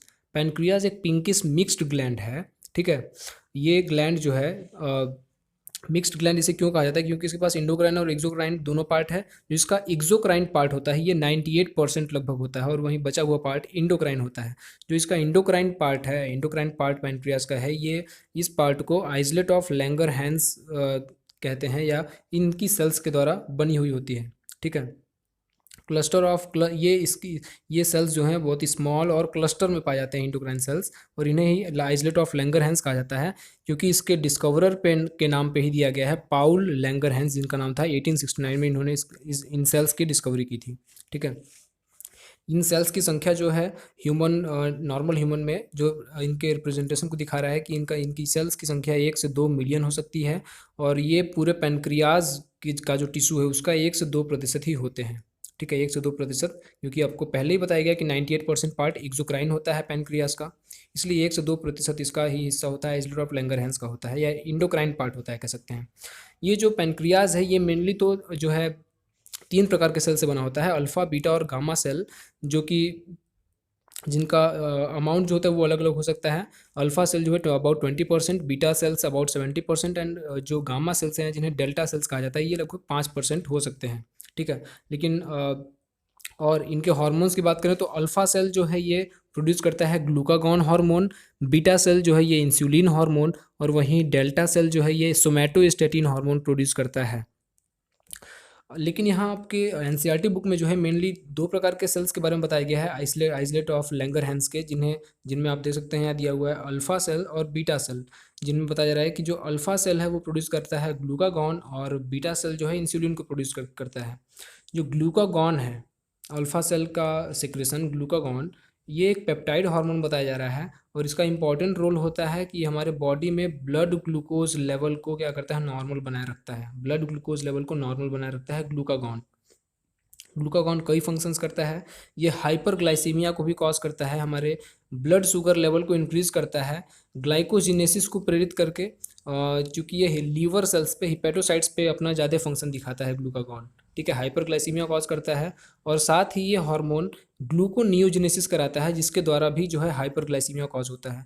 तो ये सबसे पहला क्या कर रहा है कि ग्लूकागॉन लीवर सेल्स पे ग्लाइकोजिनोलाइसिस को प्रेरित करता है, मतलब कि ग्लाइकोजन को ब्रेक डाउन कराता है, और वहीं नए ग्लाइकोजन्स को बनाता है। तो दोनों प्रक्रिया के द्वारा ग्लूकागॉन जो दोनों अफेक्ट कर रहा है, ये जो इफेक्ट डाल रहा है, इस दोनों प्रोसेस से हाइपरग्लाइसीमिया ही कॉज हो रहा है, मतलब कि ग्लूकोज की मात्रा जो है हमारे ब्लड में, वो शुगर की मात्रा जो है, ब्लड शुगर लेवल वो इंक्रीज हो जाता है। ग्लूकागॉन जो है ये क्या करता है कि रेड्यूस करता है cellular glucose uptake and utilisation, और thus glucagon is hyper glycaemic hormone.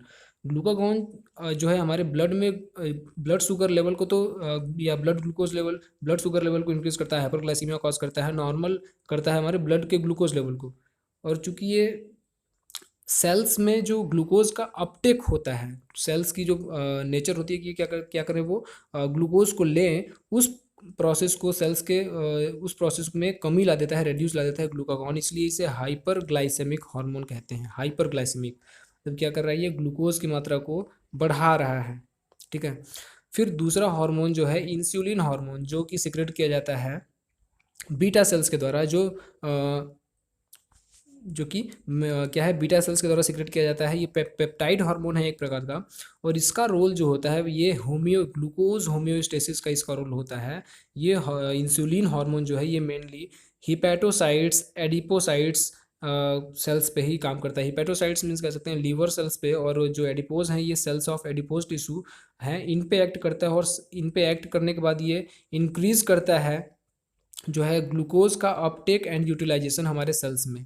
Glucose का अपटेक और यूटिलाइजेशन को बढ़ा देता है, और इसी के फलस्वरूप क्या होता है कि जो एक प्रकार का ग्लूकोज का मूवमेंट जो होता है, रैपिड मूवमेंट होने लगता है हमारे ब्लड से हिपैटोसाइट्स और एडिपोसाइट्स में, और जिससे ब्लड का ग्लूकोज लेवल जो है फिर से कम हो जाता है, डिक्रीज हो जाता है, और इस प्रोसेस को हाइपोग्लाइसीमिया कहते हैं।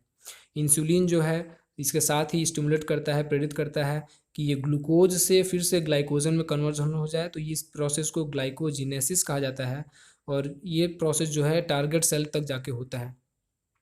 तो जो इंसुलिन और ग्लूकागॉन हार्मोन्स हैं respectively beta cell and alpha cells से बने हुए of islet of Langerhans of pancreas, ठीक है, इनका फंक्शन एक दूसरे के विपरीत ही होता है, ठीक है। तो यहाँ बताया जा रहा है आगे कि ग्लूकोज होम्योस्टेसिस इन ब्लड दस maintained jointly by two insulin and glucagon. इस तरीके से जो बताया जा रहा है कि ग्लूकोज का होम्योस्टेसिस जो है ब्लड में, हमारे हमारे रक्त में ग्लूकोज का होम्योस्टेसिस इन दोनों के द्वारा मेंटेन किया जाता है, दोनों हार्मोन्स के द्वारा, इंसुलिन और ग्लूकागॉन दोनों के द्वारा। और जो हमने बताया था आपको कि जो डेल्टा सेल होता है, एक आइसलेट ऑफ लैंगरहैंस की तीसरी सेल डेल्टा सेल जो प्रोड्यूस करता है सोमैटोस्टेटिन हार्मोन को, इसका जो मेन फंक्शन होता है वो लोकली ये होता है कि ये अल्फा और बीटा सेल्स हार्मोन के प्रोडक्शन को इनहिबिट करें, रोक के रखें। ये इनका लोकल जो फंक्शन बताया गया है।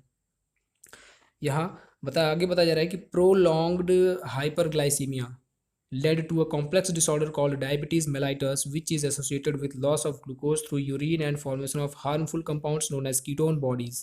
Diabetic patients are successfully treated with insulin therapy. बताया जा रहा है कि अगर ग्लूकोज हाइपरग्लाइसीमिया हो जाती है, मतलब कि ग्लूकोज का फॉर्मेशन लगातार आपके ये कह सकते हैं कि आपके ब्लड का शुगर लेवल तेज़ी से बढ़ता जा रहा है, तो ये एक जटिल डिसऑर्डर को कॉज कर सकता है जिसे डायबिटीज़ मेलाइटस कहते हैं। डायबिटीज़ मेलाइटस, इसमें होता क्या है कि लॉस होता है ग्लूकोज का, आपके यूरिन के थ्रू, आपके पेशाब के थ्रू जो है ग्लूकोज का लॉस होने लगता है, और जिससे कीटोन बॉडीज़ का फॉर्मेशन होता है, जो कि एक हार्मफुल कंपाउंड्स होते हैं कीटोन बॉडीज़।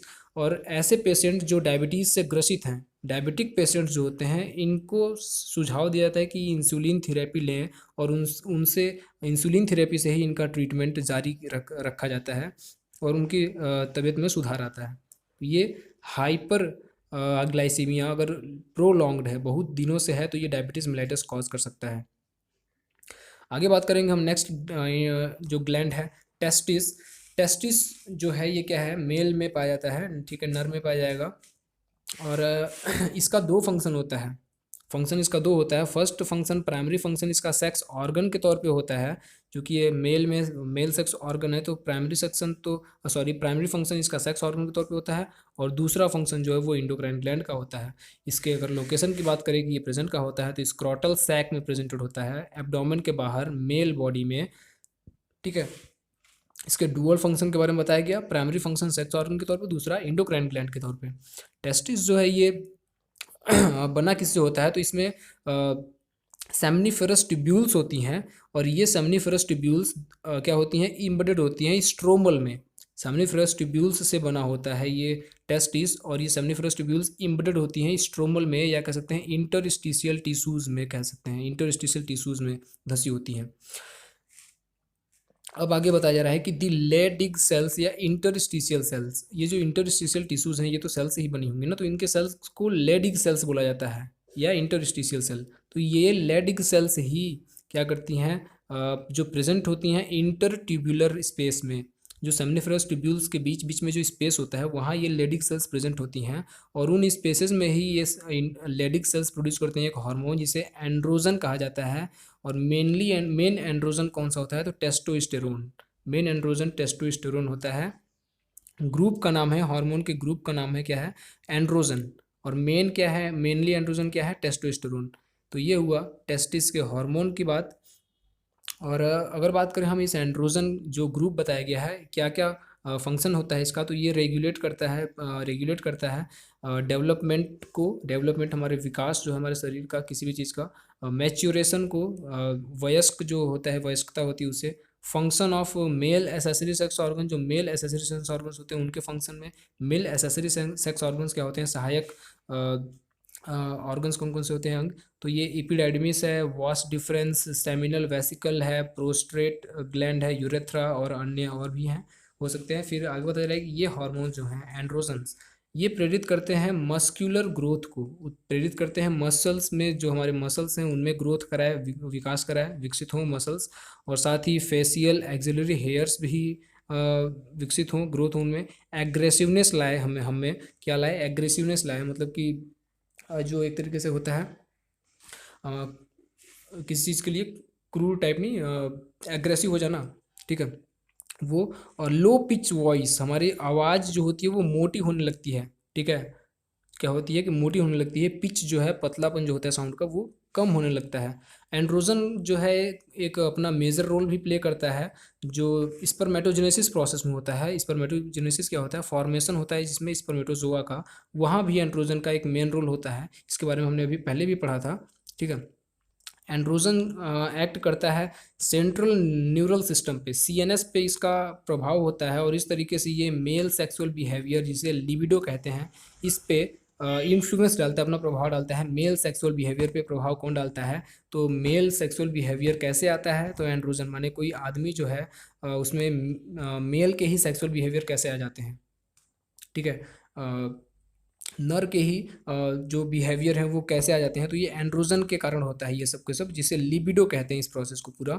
और ये जो हार्मोन्स हैं ये प्रोड्यूस होते हैं एनाबॉलिक एनाबॉलिक इफेक्ट क्या करते हैं, प्रोड्यूस करते हैं एनाबॉलिक इफेक्ट या सिंथेटिक इफेक्ट प्रोड्यूस करते हैं प्रोटीन कार्बोहाइड्रेट एंड मेटाबॉलिज्म पे, प्रोटीन कार्बोहाइड्रेट मेटाबॉलिज्म पे क्या करते हैं ये सिंथेटिक इफेक्ट डालते हैं एक तरीके से। ये हुआ टेस्टिस जो एक ग्लैंड और एज सेक्स ऑर्गन जो है मेल में दोनों के तौर पे काम कर रहा था, ये ग्लैंड, इस ग्लैंड इंडोक्राइन ग्लैंड के बारे में हमने देखा। और दूसरा है ओवरी। ओवरी में क्या है कि यहाँ ये फीमेल बॉडी में पाया जाएगा मादा में। ये क्या होता है कि ये पेयर ऑफ ओवरीज लोकेटेड होती हैं एब्डोमेन में, एब्डोमेन में जो है आप फिगर में देख सकते हैं क्या है कि पेयर ऑफ ओवरीज एब्डोमेन में प्रेजेंटेड होती हैं, लोकेटेड होती हैं। ओवरी जो है प्राइमरी, इसका भी फंक्शन होगा कि ये फीमेल सेक्स ऑर्गन है, और चूंकि ये प्रोड्यूस करता है एक ovum during each menstrual cycle. और मेंस्ट्रुअल साइकिल क्या होता है कि हर महीने में फीमेल बॉडी में इनके जो है कि इनका फंक्शन होता है एक तरीके से इनकी बॉडी का कि प्रोड्यूस करना, फीमेल सेक्स ऑर्गन के द्वारा प्रोड्यूस किया जाता है एक ओवम प्रत्येक मेंस्ट्रुअल साइकिल में। और इसके साथ ही ओवरी का एक और फंक्शन है, क्या है कि ये दो ग्रुप में स्टेरॉइड हार्मोन्स को प्रोड्यूस करता है, पहला है एस्ट्रोजन, दूसरा है प्रोजेस्टेरॉन, लेकिन दोनों के फॉर्मेशन का समय अलग अलग है। ओवरी जो है ये कंपोज्ड होती है ओवेरियन फॉलिकल्स का, किस तरीके से ये दोनों हार्मोन प्रोड्यूस होते हैं उसको देखेंगे हम आगे। बताया जा रहा है कि ओवरी बनी होती है ओवेरियन फॉलिकल्स से और स्ट्रोमल टिश्यूज से, ठीक है। अब ये जो एस्ट्रोजन है, एस्ट्रोजन सिंथेसाइज्ड होता है और सीक्रेट होता है केवल ग्रो कर रहे ओवेरियन फॉलिकल्स के द्वारा, ऐसे ओवेरियन फॉलिकल्स के द्वारा जो ग्रो कर रहे होते हैं उनके द्वारा। और ठीक है, और जब ओव्यूलेशन हो जाता है, ओव्यूलेशन मतलब क्या होता है कि रिलीजिंग ऑफ ओवम, अंडे को रिलीज कर दिया जाता है ओवेरियन फॉलिकल से, ओवेरियन फॉलिकल से जब अंडे को रिलीज कर दिया जाता है, एग को, ओवम को रिलीज कर दिया जाता है, उस प्रोसेस को ही रिलीजिंग और जो है उनमें डेवलपमेंट जो है साथ ही हो रहा होता है, उस प्रोसेस को ओव्यूलेशन कहते हैं। तो ओव्यूलेशन प्रोसेस के बाद, ठीक है, फॉलिकल्स रप्चर्ड कर दिए जाते हैं, रप्चर्ड हो जाते हैं और ये एक स्ट्रक्चर में कन्वर्ट हो जाते हैं रप्चर्ड फॉलिकल्स, जिसे कॉर्पस ल्यूटियम कहा जाता है। और अब ये कॉर्पस ल्यूटियम स्ट्रक्चर जो है ये प्रोड्यूस करता है दूसरा जो हार्मोन है प्रोजेस्टेरॉन को। तो ये आपने देखा कि कैसे दोनों हार्मोन्स का जो है फॉर्मेशन इनका अलग अलग टाइम पे हो रहा है, अलग अलग स्ट्रक्चर से हो रहा है। फिर बताया जा रहा है कि यहाँ एस्ट्रोजन, आगे बताया जा रहा है कि estrogen produce wide ranging action such as stimulation of growth and activities of female secondary sex organs, development of growing ovarian follicles, appearance of female secondary sex characters et cetera. Example के तौर दिया गया high pitch of voice, memory gland development, et cetera. ये सारे functions कौन cause कर रहा है? एस्ट्रोजन प्रोड्यूस कर रहा है। कौन कौन सा एक्शन करा रहा है एस्ट्रोजन? एस्ट्रोजन जो ओवेरियन फॉलिकल्स के द्वारा सिक्रेट किया जाता है, तो ये ग्रोथ को स्टिमुलेट करता है, प्रेरित करेगा कि फीमेल बॉडी में ग्रोथ हो। ठीक है। सेकेंडरी सेक्स ऑर्गन्स जो हैं उनकी एक्टिविटी जो फीमेल में होती है उनको प्रेरित करता है। सेकेंडरी सेक्स ऑर्गन्स जो होते हैं ये, उनकी एक्टिविटी, डेवलपमेंट और ग्रोथ होती है किस चीज़ की? डेवलपमेंट और ग्रोथ होती है ओवेरियन फॉलिकल्स की। फिर अपीयरेंस होता है यहाँ फीमेल सेक्स कैरेक्टर्स का, फीमेल सेकेंडरी सेक्स कैरेक्टर्स, जिसमें हाई पिच ऑफ वॉइस, आवाज़ में मोटापन आ जाएगा, भारी भरकम आवाज़ लगेगी। मेमोरी ग्लैंड डेवलप होने लगता है, जो है मेमोरी ग्लैंड जो स्तन ग्रंथि जो होती है वो डेवलप होने लगती है। और वहीं estrogen also regulate female sexual behaviour. जो एस्ट्रोजन होता है ये फीमेल सेक्सुअल बिहेवियर को भी क्या करता है? रेगुलेट करता है, जैसे कि मेल में हमने देखा था। तो यहाँ फीमेल में एस्ट्रोजन हार्मोन है, तो ये एस्ट्रोजन हार्मोन रेगुलेट कर रहा है फीमेल के सेक्सुअल बिहेवियर को। फिर आगे बताया जा रहा है कि जो प्रोजेस्टेरॉन है, प्रोजेस्टेरॉन का क्या फंक्शन है कि ये प्रेगनेंसी को सपोर्ट करता है, फीमेल में प्रेगनेंसी को सपोर्ट करता है। जो कॉर्पस ल्यूटियम के द्वारा सिक्रेट हो रहा है चूंकि प्रोजेस्टेरॉन, ये प्रेगनेंसी को सपोर्ट करता है। और प्रोजेस्टेरॉन का एक और फंक्शन है कि ये मेमोरी ग्लैंड पे इसका एक्ट करता है, मेमोरी ग्लैंड पे, और स्टिमुलेट करता है फॉर्मेशन ऑफ एल्वियोलाई और मिल्क सिक्रेशन। इसका फंक्शन प्रोजेस्टेरॉन का कहाँ हो रहा है? मेमोरी ग्लैंड पे। और मेमोरी ग्लैंड में इसका फंक्शन क्या हो रहा है कि ये एल्वियोलाई जो सैक लाइक स्ट्रक्चर्स होते हैं जिसमें मिल्क स्टोर किया जाता है, ठीक है, मेमोरी ग्लैंड में, उन एल्वियोलाइज का फॉर्मेशन होता है और मिल्क का सिक्रेशन होता है। इन दोनों प्रोसेस को स्टिमुलेट करता है, प्रेरित करता है प्रोजेस्टेरॉन। तो ये हमने देखा जो है ओवरी के बारे में। एंड अब नेक्स्ट पॉइंट जो है hormones of heart, kidney and gastrointestinal tract, इसके बारे में देखेंगे इनके कौन कौन से अपने हार्मोन्स होते हैं। ठीक है। हृदय, वृक्क और जठर आंतरीय पथ के हार्मोन्स। इसमें इसमें यहाँ जैसा कि आप देख सकते हैं यहाँ दिया हुआ है कि अब जो भी हमने प्रीवियस पढ़ा, अभी इससे पहले हमने जो भी पढ़ा उससे ये क्लियर हो गया होगा कि इंडोक्राइन ग्लैंड्स और उनके हार्मोन्स क्या हैं, ठीक है, कौन कौन से हैं। और जैसा कि पहले ही बताया गया आपको कि कुछ ऐसे टिश्यूज़ भी होते हैं जो हार्मोन को प्रोड्यूस करते हैं, लेकिन वो फुल्ली क्या होते हैं? इंडोक्राइन ग्लैंड्स नहीं होते, इंडोक्राइन की सेल्स होती हैं वो, ठीक है। तो इसी तरीके से कुछ एग्जाम्पल के तौर पर लिया गया है जिनमें हार्ट है, किडनी है और गैस्ट्रोइंटेस्टाइनल ट्रैक्ट है, जीआई है, ठीक है। तो फॉर एग्जांपल यहाँ दिया गया है, आप देख सकते हैं कि आर्टरियल वॉल जो होती है ऑफ आवर हार्ट, हमारे हार्ट में, हमारे हृदय में जो प्रेजेंटेड आर्टरियल वॉल होती है, ठीक है, आर्टरियल वॉल जो होती है जिसे आलिंद भित्ति कहा जाता है, इसके द्वारा एक पेप्टाइड हार्मोन सिक्रेट किया जाता है, बहुत ही महत्वपूर्ण पेप्टाइड हार्मोन जिसे ANF कहा जाता है, आर्टरियल नाट्रियूरेटिक फैक्टर। इसका मेन फंक्शन होता है कि हमारे ब्लड प्रेशर को डिक्रीज़ करना।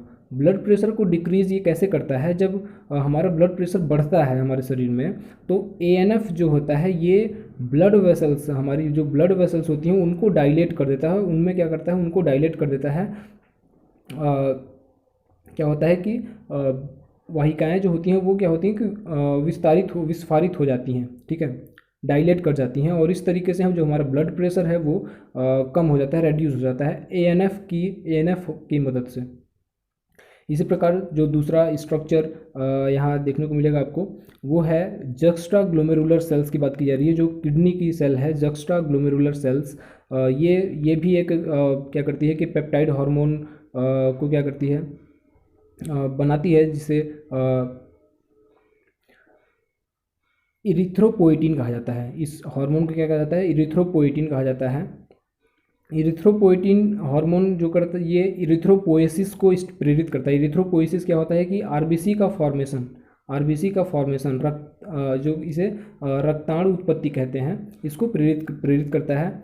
और फिर अगला जो स्ट्रक्चर है इंडोक्राइन सेल्स से बना हुआ वो है गैस्ट्रोइंटेस्टाइनल ट्रैक्ट में जो प्रेजेंटेड अदर डिफरेंट पार्ट होते हैं इसके, जीआई ट्रैक्ट के जो डिफरेंट पार्ट होते हैं इनमें इंडोक्राइन सेल्स प्रेजेंटेड होते हैं। ये चार मुख्य प्रकार के जो है पेप्टाइड हार्मोन्स को प्रोड्यूस करता है, जिनमें पहला है गैस्ट्रीन, फिर है सेक्रेटिन, फिर है CCK दैट इज़ कोलेसिस्टोकाइनिन, और फिर चौथा है GIP या गैस्ट्रिक इनहिबिटरी पेप्टाइड। अब इन हार्मोन्स का अपना अपना वर्क है, अपना अपना फंक्शन है। इनका फंक्शन क्या है कि आप देख सकते हैं यहाँ गैस्ट्रिन की बात की जा रही है। गैस्ट्रिन एक्ट करता है गैस्ट्रिक ग्लैंड पे और ये प्रेरित करता है हाइड्रोक्लोरिक एसिड और पेप्सिनोजेन, ये जो इनके सेक्रेशन को प्रेरित करता है कौन, गैस्ट्रिन हार्मोन। वहीं सेक्रेटिन हार्मोन का फंक्शन बताया जा रहा है कि ये जो है पैनक्रियाज के एक्सोक्राइन पार्ट पे जो है अपना फंक्शन दिखाता है और इस तरीके से ये वाटर और बाई कार्बोनेट आयन के सिक्रेशन को, स्राव को प्रेरित करता है। वहीं जो तीसरा हार्मोन है सीसीके जो हार्मोन है, ठीक है, कोलेसिस्टोकाइनिन, इसका फंक्शन जो होता है वो पैनक्रियाज पे भी होता है और साथ ही गाल ब्लैडर पे भी होता है, जिससे कि ये पैनक्रियाज का जो सिक्रेशन होता है पैनक्रियाटिक एंजाइम्स और गाल ब्लैडर से बाइल जूस, इन दोनों के सिक्रेशन को प्रेरित करता है जो है कोलेसिस्टोकाइनिन सीसीके। और वहीं अगर चौथे हार्मोन की बात करें जो कि जीआई ट्रैक्ट का चौथा हार्मोन है, वो है जीआईपी, ठीक है। जीआईपी जो है गैस्ट्रिक इनहिबिटरी पेप्टाइड, ये क्या करता है कि ये रोकता है गैस्ट्रिक सेक्रेशन को और उनकी मोटिलिटी को। गैस्ट्रिक सेक्रेशन जो हमारे गैस्ट्रिक सेक्रेशंस होते हैं उनको, उन पे रोक लगाता है और उनके मोटिलिटी पे भी रोक लगाता है। तो इस तरीके से ही कई अदर क्या होते हैं कि अदर स्ट्रक्चर्स भी हैं, कई दूसरे ऐसे स्ट्रक्चर्स हैं जो इंडोक्राइन टिश्यूज़ नहीं होते हैं। कई ऐसे स्ट्रक्चर हैं जो इंडोक्राइन टिश्यूज़ से नहीं बने होते हैं, लेकिन वो हार्मोन्स को सिक्रेट करते हैं और उन हार्मोन्स को ग्रोथ फैक्टर कहा जाता है। ये फैक्टर्स बहुत ही महत्वपूर्ण होते हैं हमारे टिश्यूज़ के एक सामान्य ग्रोथ के लिए, हमारे टिश्यूज़ के रिपेयरिंग के लिए, उनके रीजनरेशन के लिए, ठीक है। फिर आगे हम बात करेंगे जो है कि mechanism of hormone action, hormone की क्रियाविधि, ठीक है। इसमें क्या है कि हमारा जो हार्मोन है, हार्मोन जो है प्रोड्यूस करता है, hormone produce their effect on target tissues by binding to specific protein called hormone receptor located in target tissues only. क्या है कि जो हार्मोन का एक लक्ष्य होता है, हार्मोन का लक्ष्य ऊतक जो होता है उस पर उपस्थित होता है क्या कि हार्मोन ग्राही, जिसे हार्मोन रिसेप्टर कहते हैं, ये प्रेजेंटेड होता है टारगेट टिश्यूज़ पे ही केवल प्रेजेंटेड होता है। तो ये हार्मोन रिसेप्टर पे ही जाके बाइंड होना होता है इन हार्मोन्स को, ताकि वो अपने टारगेट टिश्यू पे जो उनको फंक्शन करना है वो फंक्शन कर सकें, ठीक है। और प्रत्येक हार्मोन के लिए, जैसे कोई भी पर्टिकुलर हार्मोन है उसके लिए पर्टिकुलर रिसेप्टर होता है, स्पेसिफिक रिसेप्टर होता है, इसको हम आगे देखेंगे, ठीक है। स्पेसिफिक रिसेप्टर होता है, ये याद रखना है, स्पेसिफिक हर एक हार्मोन के लिए एक स्पेसिफिक रिसेप्टर होता है। आगे बताया जा रहा है, यहाँ पे देखेंगे आप कि हार्मोन रिसेप्टर जो हैं प्रेजेंट होते हैं कहाँ पे प्रेजेंट होते हैं, सेल मेम्ब्रेन पे ऑफ द टारगेट सेल, ठीक है। अगर ये दो प्रकार के यहाँ रिसेप्टर्स की बात होगी, पहला रिसेप्टर है मेम्ब्रेन बाउंड रिसेप्टर, ठीक है, और दूसरा है इंट्रा सेलुलर रिसेप्टर, और मोस्टली इसे ही न्यूक्लियर रिसेप्टर कहा जाता है। ये कैसे रिसेप्टर्स होते हैं, तो जो मेम्ब्रेन बाउंड रिसेप्टर है, ठीक है, ये रिसेप्टर जो होता है प्रेजेंट होता है टारगेट सेल के सेल मेम्ब्रेन पे, टारगेट सेल के सेल मेम्ब्रेन पे, और वहीं से ये रिसेप्टर हार्मोन को क्या करता है, रिसेप्ट करता है। और दूसरा है इंट्रा सेलुलर रिसेप्टर, या जिसे मोस्टली न्यूक्लियर रिसेप्टर कहते हैं, ये टारगेट सेल के अंदर पाया जाता है, टारगेट सेल के अंदर पाया जाता है ये रिसेप्टर, ठीक है। अब बाइंडिंग की बात की जाए, अगर बाइंडिंग की बात की जाए तो बाइंडिंग जो होता है, binding of hormone to its receptor lead to a formation of hormone receptor complex. अब जैसे ही कोई हार्मोन जाके अपने स्पेसिफिक रिसेप्टर से जुड़ जाता है, अपने जो उसका क्या है हार्मोन ग्राही है जो उससे जाके जब जुड़ जाता है तो एक हार्मोन रिसेप्टर कॉम्प्लेक्स बनता है, हार्मोन रिसेप्टर कॉम्प्लेक्स बन जाता है, जिसे हार्मोन ग्राही सम्मिश्र कहते हैं, ठीक है। इसका निर्माण करते हैं और इस तरीके से जो है प्रत्येक रिसेप्टर जो होता है, यहाँ क्लियर किया जा रहा है कि each receptor is specific to one hormone only and hence receptors are specific. क्यों रिसेप्टर स्पेसिफिक होते हैं, क्योंकि ये किसी एक ही हार्मोन के लिए बने होते हैं, ठीक है, किसी एक प्रकार के हार्मोन को ही क्या कर सकते हैं, रिसेप्ट कर सकते हैं। आगे बताया जा रहा है कि hormones receptor complex formation lead to certain biochemical changes in target tissues. अब क्या हो रहा है कि जैसे ही हमारा हार्मोन रिसेप्टर कॉम्प्लेक्स तैयार हो जा रहा है, ठीक है। हार्मोन रिसेप्टर कॉम्प्लेक्स जैसे ही हमारा तैयार हो जा रहा है तो इसके बाद होता क्या है कि हमारे टारगेट टिश्यूज़ जिस पे ये प्रेजेंटेड हैं, जिसमें प्रेजेंटेड हैं, उसमें बायोकेमिकल चेंजेस आने लगते हैं, कुछ निश्चित बायोकेमिकल चेंजेस आने लगते हैं। और बायोकेमिकल चेंजेस आने के बाद होता क्या है कि जो टारगेट टिश्यू का मेटाबॉलिज्म होता है उसमें बदलाव आता है, और साथ ही फिजियोलॉजिकल फंक्शंस जो होते हैं वो भी रेगुलेट किए जाते हैं इन हार्मोन्स के द्वारा। ठीक है, फिजियोलॉजिकल फंक्शंस को भी रेगुलेट किए जाते हैं इन हार्मोन्स के द्वारा। और फिर बताया जा रहा है कि इसी आधार पे, on the basis of their chemical nature, जो हार्मोन्स का केमिकल नेचर है, इन केमिकल नेचर के आधार पे ही, केमिकल का जो रासायनिक प्रकृति है, इसी आधार पे हार्मोन्स को समूहों में, कई समूहों में जो है क्या किया गया है कि विभाजित किया गया है, डिवाइड किया गया है। कौन कौन से हैं? तो पहला आप देख सकते हैं यहाँ पॉइंट है, या कह सकते हैं पहला जो ग्रुप है इनका वो है पेप्टाइड, पॉलीपेप्टाइड, प्रोटीन, हार्मोन्स। इनमें एग्जांपल्स भी हैं, आप देख सकते हैं insulin, glucagon, pituitary hormone, hypothalamic hormone etcetera. दूसरा ग्रुप है स्टेरॉइड्स का, एग्जाम्पल है इसमें cortisol, testosterone, estradiol and progesterone. तीसरा ग्रुप है आइडोथायरोनिन्स, जिसमें थायराइड हार्मोन लिया गया है। और वहीं चौथा ग्रुप है एमिनो एसिड डेरिवेटिव्स, जिसमें एग्जांपल है इपिनेफ्रिन। ठीक है, ये चार ग्रुप्स बांटे गए हैं किसके आधार पे? तो केमिकल नेचर के आधार पे, हार्मोन्स के केमिकल नेचर के आधार पे इन्हें चार ग्रुप में बांट दिया गया है। फिर आगे बताया जा रहा है कि हार्मोन्स, ऐसे हार्मोन्स जो इंटरैक्ट करते हैं मेम्ब्रेन बाउंड रिसेप्टर, रिसेप्टर दो प्रकार के बताए गए, जो मेम्ब्रेन बाउंड रिसेप्टर होता है एक, ठीक है, उसकी बात यहाँ की जा रही है। हार्मोन्स जो जुड़ते हैं मेम्ब्रेन बाउंड रिसेप्टर से, ये नॉर्मली अपने टारगेट सेल में इंटर तो नहीं करते हैं, लेकिन ये जनरेट करते हैं एक सेकंड मैसेंजर को जनरेट करते हैं। वो साइक्लिक एएमपी हो सकता है, IP3 या कैल्शियम, कुछ भी हो सकता है। और ये जो सेकंड मैसेंजर बनेंगे, ये अपने टर्न में क्या करते हैं कि फंक्शन दिखाते हैं, और ये रेगुलेट करते हैं सेलुलर मेटाबॉलिज्म को, सेल के मेटाबॉलिज्म को रेगुलेट करते हैं। इसको समझने के लिए हम यहाँ सबसे पहले देखेंगे फिगर नंबर 1। यहाँ जो दिखाया गया है फिगर नंबर ए, इस फिगर में आपको क्लियरली समझ में आ जाएगा कि ये हार्मोन अगर कोई है, मान लेते हैं जैसे हार्मोन यहाँ लिया गया एग्जांपल FSH, ऊपर की ओर देखेंगे हार्मोन लिया गया क्या है, हार्मोन है FSH हार्मोन है। ये आके जुड़ किससे रहा है? रिसेप्टर से जुड़ रहा है। जो रिसेप्टर कहाँ प्रेजेंटेड है? सेल मेम्ब्रेन पे प्रेजेंट है, ओवेरियन सेल मेम्ब्रेन पे प्रेजेंटेड है। ठीक है, तो ये क्या करेगा, इसका पहला रिस्पांस जो होगा कि ये सेकंड मैसेंजर को फॉर्म करेगा। सेकंड मैसेंजर क्या होगा? तो साइक्लिक AMP या कैल्शियम जो है, आयन कुछ भी ले सकता है।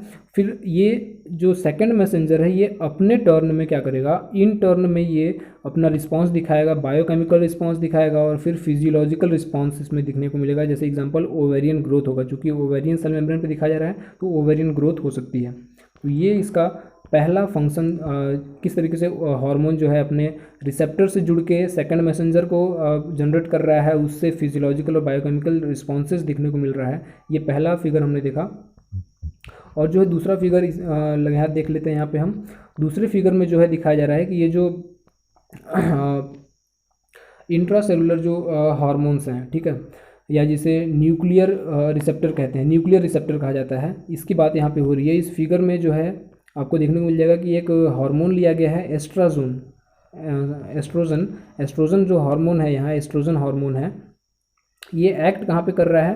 तो ये एक्ट कर रहा है यूटेराइन सेल मेम्ब्रेन पे, एक्ट कर रहा है यूटेराइन सेल मेम्ब्रेन पे। और चूंकि इसका फंक्शन यहाँ पे जो है ये रिसेप्टर इसका प्रेजेंट कहाँ है? न्यूक्लियर रिसेप्टर के तौर पे काम कर रहा है। तो हार्मोन रिसेप्टर कॉम्प्लेक्स बनाता है ये न्यूक्लियस में घुस के, ये इसका न्यूक्लियस वाला पार्ट है, इसके अंदर रिसेप्टर प्रेजेंट है। तो ये हार्मोन रिसेप्टर कॉम्प्लेक्स बन रहा है। और चूँकि हार्मोन रिसेप्टर कॉम्प्लेक्स बनने के बाद यहाँ इसके जीनोम में जो है चेंजेस आ रहे हैं। किस तरीके से चेंजेस आ रहे हैं आप देख सकते हैं। mRNA से प्रोटीन में क्या होती है? फिजियोलॉजिकल रिस्पॉन्सेज होते हैं, टिश्यू में ग्रोथ हो सकता है और डिफ्रेंसिएशन। तो इसको डिटेल में यहाँ ऊपर बताया गया है किस तरीके से इनका फंक्शन होता है। तो हमने यहाँ बात किया था अभी जो है कि मेम्ब्रेन बाउंड रिसेप्टर्स के बारे में, हमने देखा, उसकी फिगर को देखा। अब हम बात करेंगे कि जब इंट्रासेलुलर रिसेप्टर पे जो हार्मोन जाके इंटरेक्ट करता है तो क्या होता है। हार्मोन्स जो इंट्रासेलुलर रिसेप्टर पे जाके इंटरेक्ट करते हैं वो हार्मोन्स स्टेरॉइड हार्मोन हो सकते हैं या आइडोथायरोनिन्स हो सकते हैं। तो ये मोस्टली रेगुलेट करते हैं जीन एक्सप्रेशन को या क्रोमोसोम फंक्शन को by interaction of hormone receptor complex with the genome. तो यहाँ जब हार्मोन इंट्रासेलुलर रिसेप्टर से जुड़े या न्यूक्लियर रिसेप्टर मोस्टली से जुड़े, तो उस वो क्या रेगुलेट करता है, तो जीनोम के साथ मिलके पहले तो क्या करता है कि हार्मोन रिसेप्टर कॉम्प्लेक्स फॉर्म होता है। ठीक है, हार्मोन जब अपने रिसेप्टर से जुड़ेगा तो हार्मोन रिसेप्टर कॉम्प्लेक्स बनेगा, हार्मोन रिसेप्टर कॉम्प्लेक्स बनेगा, और उसके बाद जीनोम के साथ मिलके, जीनोम के साथ विद जीनोम जो है रेगुलेट करता है मोस्टली जीन के एक्सप्रेशन को, जीन का एक्सप्रेशन जो होता है उसको, और क्रोमोसोम के फंक्शन में भी जो है रेगुलेशन देखने को मिलेगा, रेगुलेशन देखने को मिलता है। कब? जब रिसेप्टर इंट्रासेलुलर हो। और इसका हमने फिगर भी देखा जिसमें ये क्लियरली दिखाया गया है कि यूटेराइन मेम्ब्रेन पे दिखाया गया है इसके न्यूक्लियस में। ठीक है, न्यूक्लियस में जो है हार्मोन रिसेप्टर कॉम्प्लेक्स बन रहा है जब हार्मोन अटैच कर जा रहा है। फिर इसके न्यूक्लियस रिप्रेजेंटेड जो जीनोम है, जीनोम में फिर चेंजेस, जीनोम के साथ मिलकर चेंजेस आ रहे हैं। किस तरीके से चेंजेस हैं तो आप देख सकते हैं फिजियोलॉजिकल रिस्पॉन्सेज तक टिश्यूज़ ग्रोथ और डिफ्रेंसिएशन दिखाया गया है। ये फिगर नंबर बी, इसमें ए फिगर जो था वो प्रोटीन हार्मोन का और बी स्टेरॉयड हार्मोन्स का था। तो यहाँ हमारा चैप्टर जो है ये कंप्लीट होता है। इसकी समरीज दी गई हैं यहाँ पे।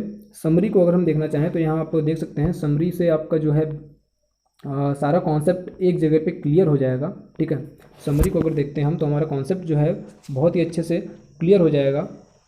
समरी में आपको देखने को मिलेगा कि बताया जा रहा है कि there are special chemicals which act as hormones and provide chemical coordination.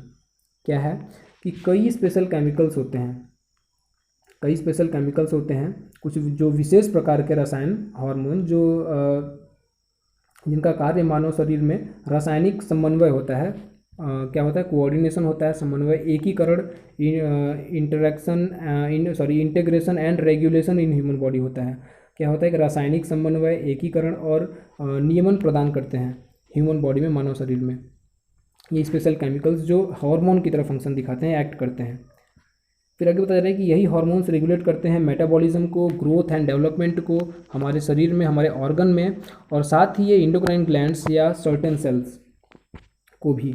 यही हार्मोन कई चीज़ों को रेगुलेट कर सकते हैं, यही हार्मोन जो है कई चीज़ों को रेगुलेट कर सकते हैं।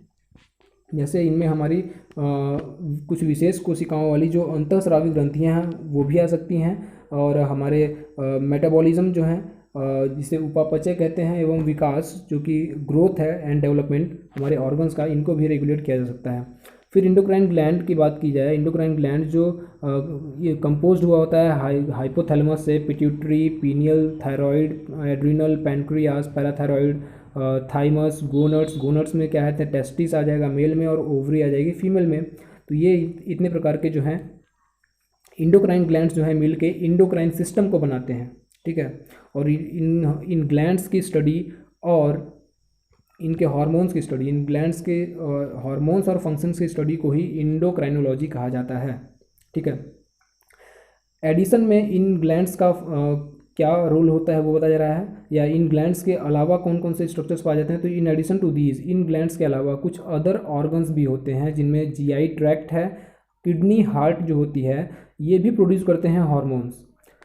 फिर अगर पर्टिकुलर हार्मोन इंडोक्राइन ग्लैंड्स की बात करें, जैसे पिट्यूटरी ग्लैंड के बारे में बताया जा रहा है कि ये डिवाइडेड होता है जो है कि ये डिवाइडेड होता है 3 मेजर पार्ट्स में। पहला है पार्स डिस्टलिस, पार्स इंटरमीडिया और पार्स नर्वोसा। जो पार्स डिस्टलिस होता है ये 6 हार्मोन प्रोड्यूस करता है, जिसमें आपका आता है जीएच, पीआरएल, टीएसएच। इस तरीके से 6 हार्मोन्स जो हैं आपको देखने को मिल जाएंगे। ठीक है, जो हमने भी इस वीडियो में देखा है। और पार्स इंटरमीडिया जो होता है, पार्स इंटरमीडिया सीक्रेट करता है एक हार्मोन जिसे एमएसएच कहते हैं। ठीक है, पार्स इंटरमीडिया केवल एक हार्मोन सीक्रेट करता है, एमएसएच। और वहीं पार्स नर्वोसा की बात करें, न्यूरोहाइपोफाइसिस, ये 2 हार्मोन सीक्रेट करता है, oxytocin and vasopressin hormone. Pituitary hormone जो होता है ये रेगुलेट करता है ग्रोथ को और डेवलपमेंट को हमारे सोमैटिक टिश्यूज़ में, जो ग्रोथ और डेवलपमेंट होता है, और साथ ही एक्टिविटीज़ जो अदर इंडोक्राइन ग्लैंड्स की एक्टिविटीज़ होती है उनको भी कंट्रोल किया जाता है पिट्यूटरी हार्मोन को। इसीलिए पिट्यूटरी हार्मोन के द्वारा कंट्रोल किया जाता है दूसरे इंडोक्राइन ग्लैंड्स के एक्टिविटी को, इसलिए पिट्यूटरी ग्लैंड को मास्टर ग्लैंड कहा जाता है। और वहीं पिट्यूटरी ग्लैंड का सेक्रेशन खुद अंडर कंट्रोल होता है हाइपोथैलेमस के हार्मोन्स के सेक्रेशन पे, इसलिए हाइपोथैलेमस को सुपर मास्टर कहा जाता है। वहीं अगर हम बात करें अब यहाँ पीनियल ग्लैंड की, तो पीनियल ग्लैंड के बारे में यहाँ देख सकते हैं दिया हुआ है कि पीनियल ग्लैंड जो है ये सिक्रेट करता है मेलाटोनिन, केवल एक हार्मोन मेलाटोनिन सिक्रेट करता है, जिसका मेजर रोल क्या है कि 24 आवर्स 24 घंटे रिदम बना रखता है हमारे बॉडी का। इसमें स्लीप वेक का टाइमिंग होता है, बॉडी टेम्परेचर होता है, और साथ ही थायराइड ग्लैंड की बात करें तो ये एक इंपॉर्टेंट रोल प्ले करता है मेटाबॉलिक रेट को बीएमआर के रेगुलेशन में, वहीं डेवलपमेंट और मैच्यूरेशन में, सीएनएस का जो सिस्टम होता है सेंट्रल नर्वस सिस्टम में, ठीक है। और erythropoiesis, metabolism of carbohydrate, protein और फैट, मेंस्ट्रुअल साइकिल, इन सब चीज़ों को रेगुलेट करता है। इरिथ्रोपोएसिस मतलब होता है आरबीसी का सिंथेसिस, आरबीसी का बनना या फॉर्मेशन ऑफ आरबीसी। इन सारी चीज़ों को थायराइड ग्लैंड का सिक्रेशन, जो थायराइड ग्लैंड के कितने सिक्रेशन होते हैं, तो 3 प्रकार के हार्मोन होते हैं। 2 जो होते हैं वो आयोडिनेटेड होते हैं, T3 एंड T4, और तीसरा होता है थायरोकैल्सिटोनिन, ठीक है। और ये हो गया।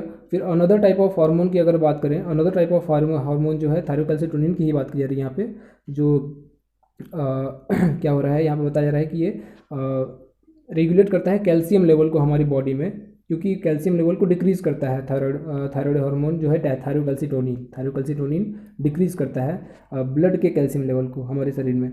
फिर बात करें अगर पैराथायराइड ग्लैंड की, पैराथायराइड ग्लैंड जो है ये सिक्रेट करता है एक ही हार्मोन पीटीएच, पैराथायराइड हार्मोन, जो इंक्लूड करता है हमारे ब्लड के कैल्शियम लेवल को, और इसका कैल्शियम होम्योस्टेसिस में मेजर रोल होता है। फिर बात करें अगर थाइमस ग्लैंड की, थाइमस ग्लैंड जो हमारे चेस्ट में जो है 2 लंग के बीच में पाया जाता है, ठीक है। ये ग्लैंड जो है ये एक हार्मोन सिक्रेट करता है थाइमोसिन्स। इसका मेजर रोल होता है कि टी लिम्फोसाइट्स का क्या होता है कि डिफ्रेंसिएशन करता है। टी लिम्फोसाइट्स जो प्रोवाइड कराते हैं हमारे सेल्स में इम्यूनिटी प्रोवाइड कराते हैं, और साथ ही इसके ही थाइमोसिन्स का एक और मेजर फंक्शन क्या है कि ये एंटीबॉडीज़ का प्रोडक्शन कराता है, जिससे ह्यूमरल इम्यूनिटी हमारे बॉडी में बनी होती है हमारे सेल्स में। फिर बात करें अगर हम एड्रिनल ग्लैंड की, तो ये बना होता है एड्रिनल ग्लैंड में 2 लेयर्स होती हैं। एड्रिनल ग्लैंड में जो है कि 2 लेयर्स होती हैं। एड्रिनल ग्लैंड का आउटर लेयर जो है एड्रिनल कॉर्टेक्स कहलाता है, और सेंट्रली लोकेटेड जो एड्रिनल ग्लैंड का पार्ट होता है वो होता है सेंट्रली लोकेटेड जो पार्ट होता है वो होता है adrenal medulla, centrally located adrenal medulla, और वहीं जो बाहरी इसका पार्ट होता है वो होता है एड्रिनल कॉर्टेक्स, ठीक है। जो इसका एड्रिनल कॉर्टेक्स होता है, एड्रिनल कॉर्टेक्स जो होता है ये 3 लेयर से फर्दर 3 लेयर से बना होता है, जिसमें glomerulosa, reticulata and fasciculata reticularis, ये 3 लेयर्स आते हैं, ठीक है। एड्रिनल मेड्यूला जो होता है ये 2 हार्मोन सिक्रेट करता है, यहाँ बताया जा रहा है आपको। एड्रिनल मेड्यूला जो होता है यहाँ 2 हार्मोन सिक्रेट करता है। एड्रिनल मेड्यूला सिक्रेट करता है epinephrine and nor epinephrine. In hormones को ही क्या कहा जाता है, ये हार्मोन्स होते हैं एड्रिनल मेड्यूला के ही, इन हार्मोन्स को ही hormones of fight and flight कहा जाता है, hormones of fight and flight कहा जाता है। ये हार्मोन्स जो हैं अलर्ट को इंक्रीज करते हैं हमारे शरीर में, अलर्टनेस कॉज करते हैं, pupillary dilation, pilo erection, sweating, heart beat, strength of heart, contraction, rate of respiration, glycogenesis, lipolysis, proteolysis. ये जो कुछ फंक्शंस अलर्टनेस है, पीपल डायलेटरी, पाइलो इरेक्शन, ठीक है, हार्ट बीटिंग, स्ट्रेंथ, इन सब चीज़ों में जो इंक्रीजिंग होती है ये इस हार्मोन के कारण ही होती है, जो स्ट्रेस के दौरान जो है हमारी बॉडी में रिलीज़ किया जाता है एड्रिनल मेड्यूला के द्वारा, ठीक है। फिर आगे बात करेंगे अगर हम एड्रिनल कॉर्टेक्स के हार्मोन्स की कि एड्रिनल कॉर्टेक्स क्या सिक्रेट करता है, तो ये जो है चूँकि इसमें 3 लेयर्स हैं, ठीक है, तो इसमें जो सिक्रेट करता है ये ग्लूकोकॉर्टिकॉइड्स, ठीक है, और mineralocorticoids, glucocorticoids and mineralocorticoids secrete करता है। ग्लूकोकॉर्टिकॉइड जो हार्मोन है ये स्टिमुलेट करता है ग्लूकोनियोजेनेसिस को, ग्लूकोनियोजेनेसिस ग्लाइकोजन्स का फॉर्मेशन होता है, लिपोलाइसिस कराता है, प्रोटियोलाइसिस, इरिथ्रोपोएसिस मतलब कि फॉर्मेशन ऑफ आरबीसी होता है इसके कारण। फिर इसका जो ये प्रेरित करता है कार्डियोवैस्कुलर सिस्टम को भी, ब्लड प्रेशर को, वहीं ग्लोमेरुलर फिल्ट्रेशन रेट जो होता है, और इनहिबिट करता है, रोक लगाता है किन चीज़ों पे, तो inflammatory reactions by suppressing immune response, inflammatory reactions by suppressing immune response को इनहिबिट करता है, रोकता है। फिर अगर हम बात करें, ये तो हुआ ग्लूकोकॉर्टिकॉइड्स के बारे में, देन मिनरलोकॉर्टिकॉइड की बात करें अगर हम, जो एड्रिनल कॉर्टेक्स का क्या है एक प्रकार का हार्मोन है, तो ये क्या होता है मिनरलोकॉर्टिकॉइड जो है ये रेगुलेट करता है वाटर और इलेक्ट्रोलाइट के कंटेंट को हमारी बॉडी में, ठीक है। फिर बात करें अगर हम इंडोक्राइन पैनक्रियाज की, इंडोक्राइन पैनक्रियाज मतलब ये मिक्स्ड ग्लैंड है, ठीक है, मिक्स्ड ग्लैंड है। पहले बताया गया कि इसमें 2 पार्ट इंडोक्राइन और एक्सोक्राइन, 98% पार्ट एक्सोक्राइन होता है और बचा हुआ 1 to 2% इंडोक्राइन पार्ट होता है। ये आइसोलेट ऑफ लैंगरहैंस सेल्स होती हैं जिनके द्वारा सिक्रेट किया जाता है ग्लूकागॉन हार्मोन और इंसुलिन। ग्लूकागॉन और इंसुलिन एक दूसरे के विपरीत ही काम करते हैं। ग्लूकागॉन जहाँ प्रेरित करता है ग्लाइकोजिनोलाइसिस ग्लूकोनियोजेनेसिस और जिससे हाइपरग्लाइसीमिया होता है। वहीं इंसुलिन जो होता है ये सेल्स में ग्लूकोज को लेने की अवशोषित करने की जो और उसे यूज़ करने की जो प्रक्रिया होती है इसको प्रेरित करता है और साथ ही ग्लाइकोजिनेसिस कराता है, ग्लाइकोजन को फॉर्म कराता है और जिससे हाइपोग्लाइसीमिया होता है। मतलब कि इंसुलिन से हाइपोग्लाइसीमिया, ग्लूकोज की कमी होती है शरीर में, ठीक है। वहीं ग्लूकागॉन क्या करता था कि वो हमारी शरीर में ग्लूकोज की मात्रा को बढ़ा रहा था। अगर इंसुलिन की कमी हो जाती है हमारे शरीर में तो क्या होगा इससे, इंसुलिन चूंकि हमारे बॉडी में ग्लूकोज की कमी ला रहा है, ठीक है, चूंकि सेल्स उसको यूज़ कर पा रहे हैं इंसुलिन की मदद से, तो इंसुलिन की जब हमारी बॉडी में कमी होती है या इंसुलिन के सेक्रेशन में कोई बाधा आती है तो इसका रिजल्ट होता है कि एक डिजीज़ कॉज होता है, इसे कहते हैं डायबिटीज़ मेलाइटस, ठीक है। फिर अगर बात करें कुछ अदर स्ट्रक्चर्स जो इंडोक्राइन फंक्शन देते हैं उनमें टेस्टिस सबसे पहला ये दिया गया है यहाँ। टेस्टिस जो होता है एंड्रोजन सेक्रेट करता है हार्मोन, एंड्रोजन जो स्टिमुलेट करता है हमारे डेवलपमेंट को, मैच्योरेशन को and function of male accessory sex organs. फिर इसके प्रभाव से जो है मेल जो है सेकेंडरी सेक्स कैरेक्टर्स दिखाई देंगे मेल में, नर में, स्पर्मेटोजेनेसिस पे प्रभाव डालता है। मेल सेक्सुअल बिहेवियर जो उस पर प्रभाव डालता है। फिर एनाबॉलिक पथवे है एंड इरिथ्रोपोएसिस, आरबीसी का फॉर्मेशन में भी इसका प्रभाव होता है। फिर अगर बात करें हम ओवरी की, तो ओवरी का सेक्रेशन जो होता है वो एस्ट्रोजन और प्रोजेस्टेरॉन, दो सेक्रेशन होता है। पहले बताया गया था एस्ट्रोजन जो है ओवरिन फॉलिकल्स से और प्रोजेस्टेरॉन जो है ये कॉर्पस ल्यूटियम से सेक्रेट किए जाते हैं, अब उससे स्रावित किए जाते हैं। एस्ट्रोजन की बात करें तो ये जो है प्रेरित करता है हमारे शरीर में ग्रोथ, डेवलपमेंट और फीमेल एसेसरी सेक्स ऑर्गन्स को भी स्टिमुलेट प्रेरित करता है। फिर सेकेंडरी सेक्स कैरेक्टर्स आपको देखने को मिलेंगे एस्ट्रोजन के जो है स्टिमुलेशन के कारण। और वहीं प्रोजेस्टेरॉन का रोल देखा जाए तो इसका मेजर रोल होता है प्रेगनेंसी के दौरान, फीमेल बॉडी में देखने को मिलेगा, फीमेल में देखने को मिलेगा प्रेगनेंसी के दौरान, क्योंकि ये मेंटेन करता है प्रेगनेंसी को। साथ ही मेमोरी ग्लैंड के डेवलपमेंट और उसके लैक्टेशन में इसका हाथ होता है प्रोजेस्टेरॉन जो है हार्मोन का। फिर अगर बात करें हम ये कुछ अदर स्ट्रक्चर्स जो इंडोक्राइन फंक्शन देते हैं उनमें है एट्रियल वॉल ऑफ हार्ट की एट्रियल वॉल जो एएनएफ प्रोड्यूस कर रहा था, एएनएफ एट्रियल नाइट्रोयूरेटिक फैक्टर, और ये डिक्रीज करता है ब्लड प्रेशर को। वहीं किडनी जो है ये प्रोड्यूस करता है इरिथ्रोपोएटिन जो स्टिमुलेट करता है इरिथ्रोपोएसिस को, आरबीसी का फॉर्मेशन को प्रेरित करता है। किडनी जो प्रोड्यूस कर रहा है इरिथ्रोपोएटिन, ये हार्मोन आरबीसी के फॉर्मेशन को प्रेरित करता है। वहीं गैस्ट्रोइंटेस्टाइनल ट्रैक्ट, जीआई ट्रैक्ट जो है ये 4 हार्मोन्स को सिक्रेट कर रहा था, ठीक है, उसके अलग अलग रीजन के द्वारा, जिसमें है उसके सेक्रेशंस का नाम है गैस्ट्रीन, सेक्रेटिन, सीसीके जैसे cholecystokinin and GIP, gastric inhibitory peptide कहते हैं। और इन हार्मोन्स का फंक्शन होता है कि ये हमारे डाइजेस्टिव जूस जो होता है, हमारे जो डाइजेशन में, जो हमारे पाचन क्रिया में हेल्प करने वाले डाइजेस्टिव जूस होते हैं, उन जूस के सेक्रेशंस को रेगुलेट करते हैं ये हार्मोन्स जो जीआई ट्रैक्ट में पाए जाते हैं हार्मोन्स। तो यहाँ हमारा चैप्टर जो है ये कंप्लीट होता है। इस चैप्टर में chemical coordination and integration chapter में हमने एनसीईआरटी बुक के 22 चैप्टर को कवर किया है। तो इस वीडियो में जो भी आपको दिक्कत हुई हो आप कमेंट बॉक्स में पूछ सकते हैं।